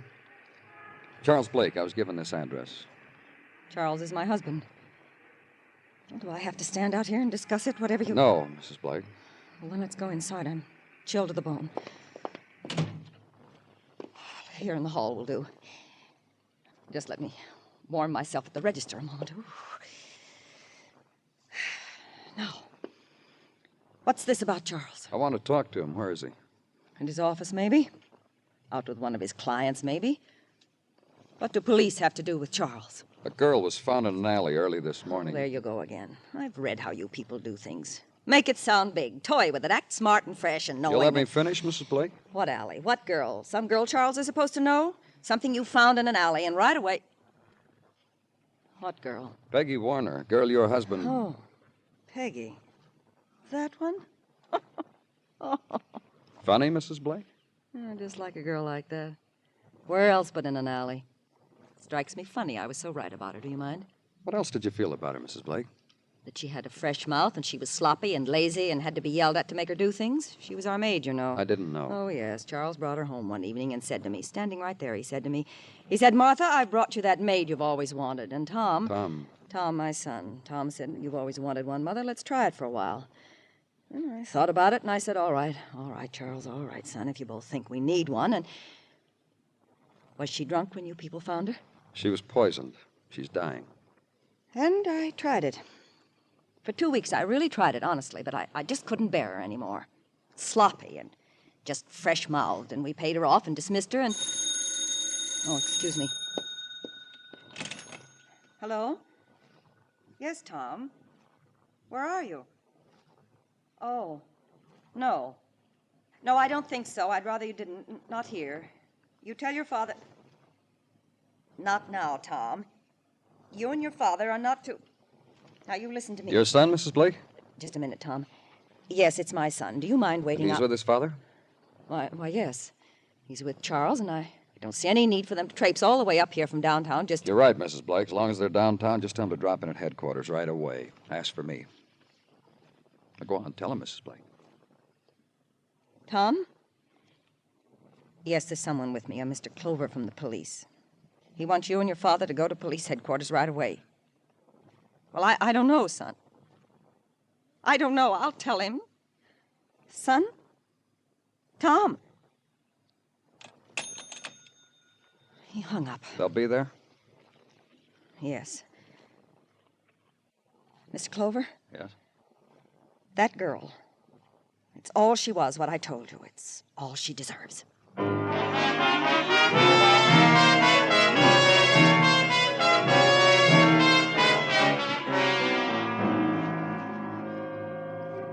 Just sit down, gentlemen. What's this all about? What are my father and I doing in a police station? Pop, I told you... Take it easy, son. Mr. Clover must have a reason. What do you do for a living, Mr. Blake? I'm a tax consultant. What about you? I used to help out my father. I'm on my own now. And he's very good, Mr. Clover. Look, Mr. Clover, my father and I were on our way home. Either one of you know a girl named Peggy Warner?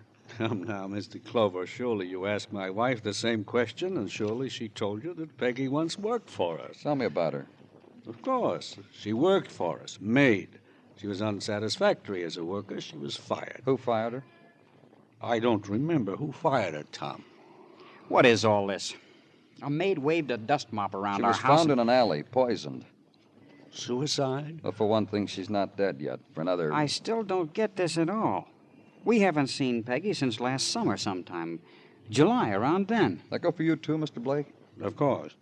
Now tell me about how you first met her, Mr. Blake. How do you know it was I? About Tate's Bar. Tell me about that. I'll be glad to. My office was nearby. I stopped in for a quick one at Tate's Bar. Peggy waited on me. I drank to her health. She told me she wished she could drink to mine. I bought her a drink. She drank it. The boss saw her, fired her. You figured it was your responsibility to take care of her, is that it? Not to take care of her, to see that she got located again. Listen, you. My mother had been screaming for a maid, so my father brought her one. Peggy was a lousy maid, that's all. And I'll tell you something else. My mother didn't like the way she took too long to clean up my room. That make you happy? No sense making up lies, Tom. There's nothing... Who's lying? I say. Well, that's about it, Mr. Clover. All we can tell you honestly now. My son and I were having a beer together. My wife is expecting us. She'll worry. Sure, go home. If I need you, you'll be there, won't you? Of course, but why should you need us anymore? Let's get out of here, Pop. And son walks away from it. Opens door for father. Grins. You want to make a production out of it, Pop? Let's get out of here.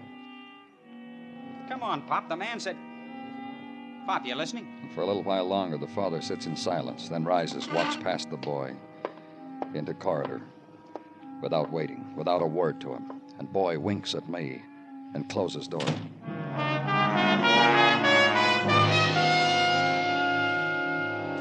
And through window, morning drifts the streets, and chill is grayer now. And over a doorway, neon sparks, sputters, flows in twisted tube. A man looks up, enters, and brief flurry of wind people on Winter Street. Danny? Danny? Come on in, Doctor. I've just come up from emergency ward checking my patients. That girl this morning. Peggy Warner? Yeah, her too. Well, what about her, Doctor? This about her. The question you asked of me this morning? What question? You said, what chances, doctor? I didn't have an answer for you then. Now I have. Now there's nothing to ask anymore. She's dead. Peggy Warner is dead.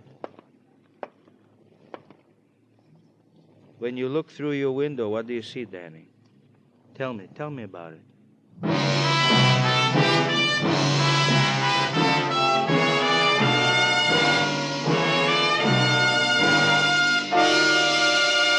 You are listening to Broadway Is My Beat, written by Morton Fine and David Friedkin, and starring Larry Thor as Detective Danny Clover. You've heard about the devastation spread in Holland by the hurricane. No doubt it touched your heart, in common with all Americans. And if you've been wondering what you can do to help these brave people in their hour of desperate need, please listen. The State Department and the Executive Office of the President suggest that you send immediately a check to CARE, C-A-R-E, CARE, New York. Holland's greatest need is for blankets. CARE can send more, faster, with your dollars. To relieve an immediate, pressing need, make your relief money for Holland go farthest by sending your check to CARE, New York.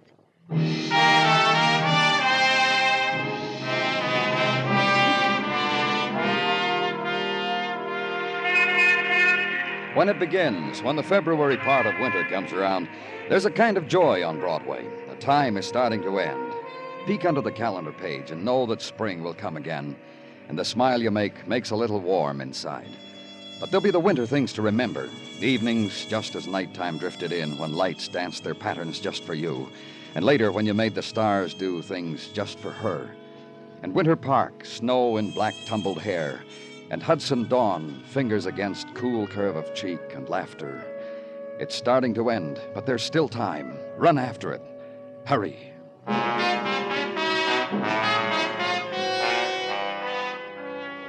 The rush of new morning at police headquarters, the way it happens always, but with minor variations according to the vagaries of Sergeant Gino Tartaglia. Money. Gino? Take a handful of peanuts, Danny, and sing along. Go ahead, take. Thanks, Gino. I'll save them for later. I saw Mrs. Tartaglia put them in my lunchbox, and I couldn't wait. And 3 peanut butter sandwiches. Like peanuts, huh? What's the matter? What a question. It's like asking a fellow if he likes gherkins. What? A question. Gino, do you have anything for me? Indeed I do. Will you let me have it, please? Some questions. Like asking a fellow... So help me, Gino. Very well, Danny. A check into the background of Miss Peggy Warner, deceased. Nothing on the blotter at records. So far as we can tell, Miss Warner was a law-abiding citizen. However... However what? A hurry-up wire to Baltimore, to the Social Security office, and a relay to the folk down there of Miss Warner's Social Security number taken from her effects revealed the following. Go on. Miss Warner was a bad employment risk for some reason or another. A list of places where she worked for the last 8 months is this long. Here, Danny, you can see for yourself. After the bar job, she was employed as a waitress in the village tea shop. Then as an elevator operator at a fancy dress shop on Park. And Gino. Yes, Danny? I can read. Oh. Yeah, thank you very much, Gino. You were good today. Very good. Tell Mrs. Tartaglia.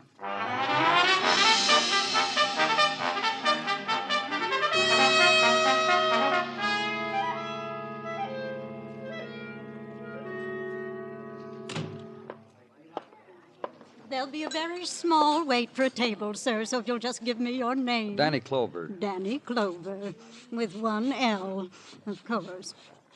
You see? There you are, in big block letters on my pad, right under Mrs. Trafer and party of 3. And if you'll nuzzle among those others on the bench, we'll have you teed and fed in just the smallest time. I'm not eating.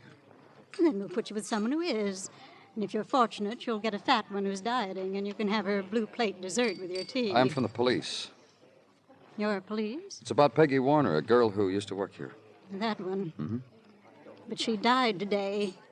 It's all over the noon editions. A little while ago, I had a midday snack over it in the kitchen with the salad boy. Look, An August girl, that one. And you know August girls. No, tell me. You don't know? How odd. Like this they are. They blow in with the August wind, always at evening. Ask for a job or given it, and first thing you know, the season hits them. And there's nothing to do but sack them, fire them, give them the boot, the old heave-ho. The weather affects their work? You really don't know, do you? This Peggy, this August thing, was doing very well on table. So well, in fact, I put her on tea leaves. Huh? Fortunes, of course. The extra charge is minute, and the men seemed to like it when it was Peggy at the leaves. But when she made their futures all come true, went out with them on the side, dated them at odd hours, what else is a person to do, I ask? The heave-ho, huh? Your compassion is so welcome. Oh, pardon. Mrs. Trafer, we're ready for you. That table near the fireplace.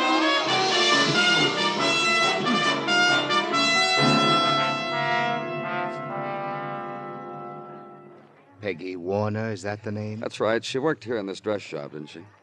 Why? What about her? What about her is that she's dead. Why is because I'm a policeman and I'm asking. Miss Warner worked here. She ran the elevator. I was floor manager in the college shop at the time. I remember her. I'm glad you do, because I want you to tell me about her. There are only 3 floors here. There's not much to tell. She lasted 3 weeks here, Mr. Austin. How come such a short time? She's dead? That's right. And there's an investigation? That's right. Murder? We're pretty sure of it. I see. She nearly cost me my job. That's why I signed the complaint slip against her for personnel. It was on my account she was discharged. I know. That's why the manager of this place sent me to you for a fuller explanation. Sometimes cheapness attracts a man, I'm sorry to say. You? I took her out a few times, 3 beers and a second-run movie each time. And goodbyes each time, not good night. I didn't like myself. So you had her fired? I couldn't stand her around. I'm thinking of marrying a lovely girl who... Well, I had to get rid of Peggy. I did. Now she's dead. Now I can stop looking for her. And leave him. And 2 other places where a girl, now dead, had worked, had been fired, had made other brief impressions. Usherette in a theater on West 125th Street. Handled uniform and flashlight real clever until one day showed an early matinee movie lover to a loge seat. Sat down in the empty one next to him right through second feature, newsreel, animated cartoon. Candy intermission also while the lights were up. Also laughed loud through very sad passages.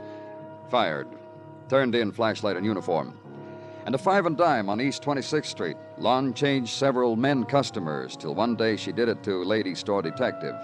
Laughed right in her face. Fired. And the home insulating firm where Peggy Warner had been hired as house-to-house canvasser had made a house call. After an hour, phoned the home office, said she thought she needed a vacation. Our canvassers work on a volume basis. Fired.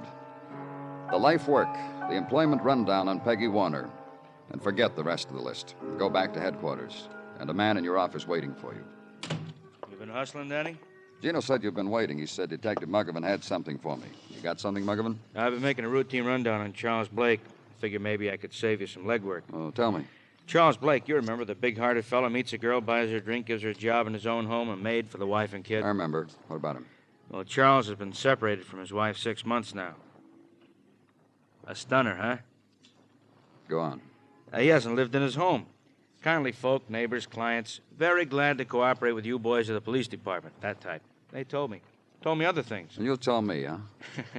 It's what I knew you'd ask, Danny. Yeah. They told me how Charlie Blake didn't deserve a nice home like this, a nice wife, how Charlie was a chaser, also a hunter. All right, he hasn't been in his home for 6 months. You find out where he has been? You got that list Tartaglia gave you? Places where Peggy Warner worked? Yeah? Give it to me. Oh, look, Muggavan, I've been through the list. Oh, just give it to me, huh? Thanks.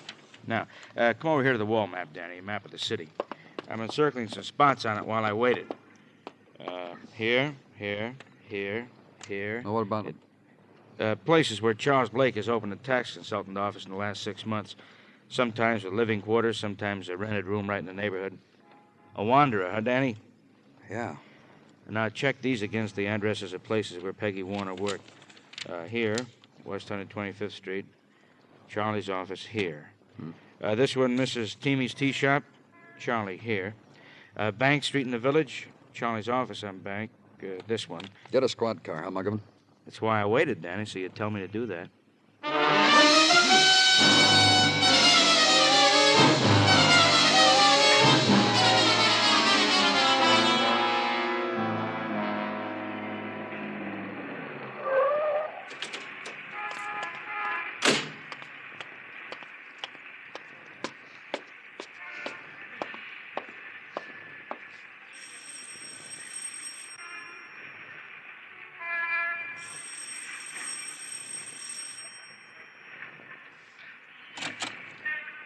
What do you want here, Clover? Talk. Let's go inside. You're busting up a family evening. Why don't you come back Who some is other it, time? Tom? Tom? Okay, we go inside. Who... Oh.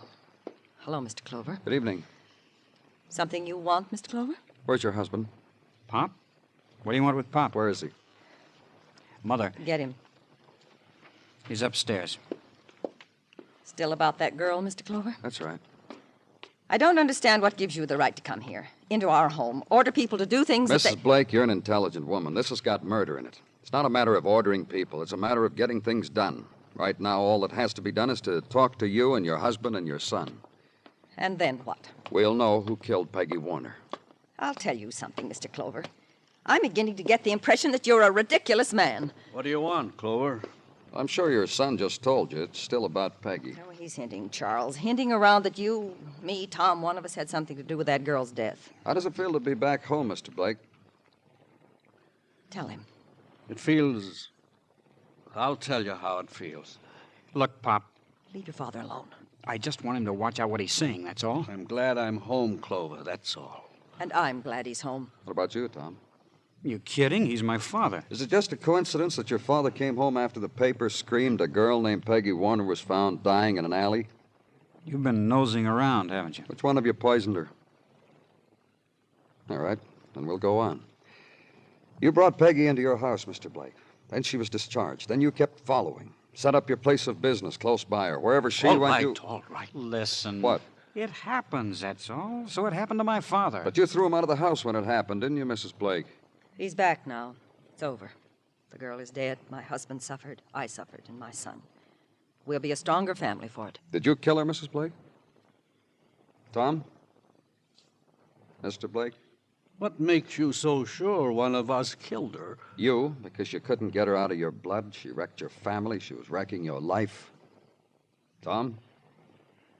All right. She was...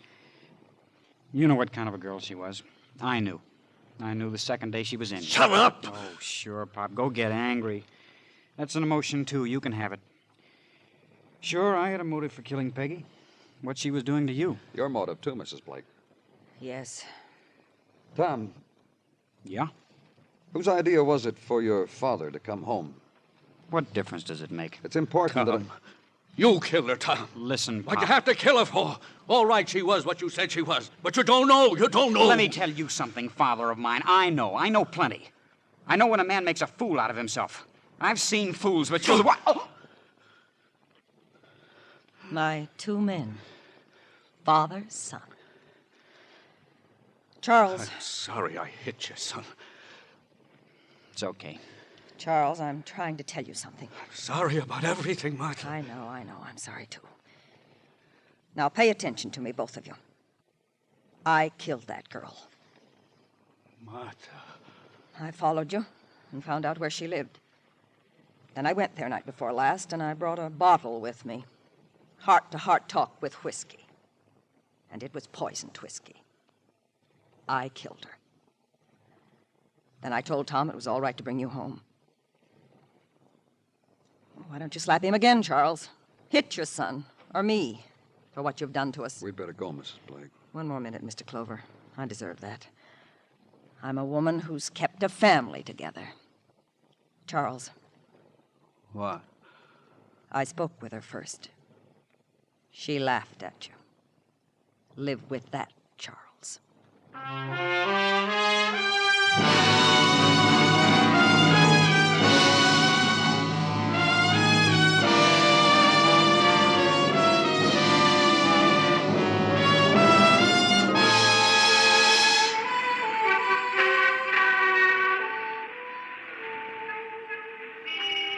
In the minutes before dawn, Broadway lies huddled in a dreamless sleep.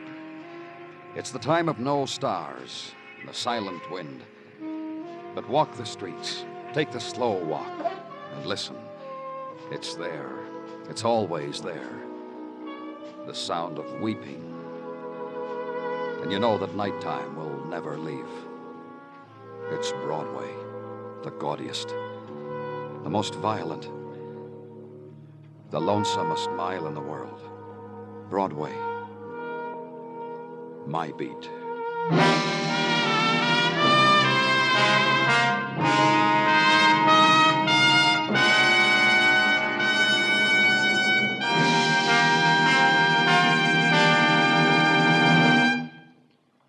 Broadway's My Beat stars Larry Thor as Detective Danny Clover, with Charles Calvert as Tartaglia and Jack Crucian as Muggavan. The program is produced and directed by Elliott Lewis, with music composed and conducted by Alexander Courage. In tonight's story, Irene Tedrow was heard as Martha, Herb Butterfield as Charles, and Sam Edwards as Tom. Featured in the cast were Marvin Miller and Peggy Weber. Bill Anders speaking.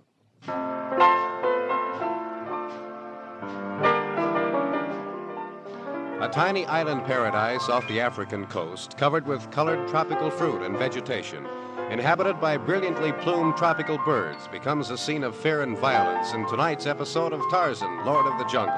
A man, his wife, and the son they dote on are enveloped by strange events indeed, until Tarzan decides to investigate.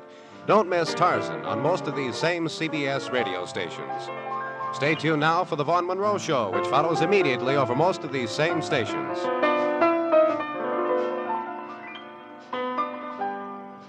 And remember, where there's Gunsmoke, there's Western Adventure, Saturday nights on the CBS Radio Network.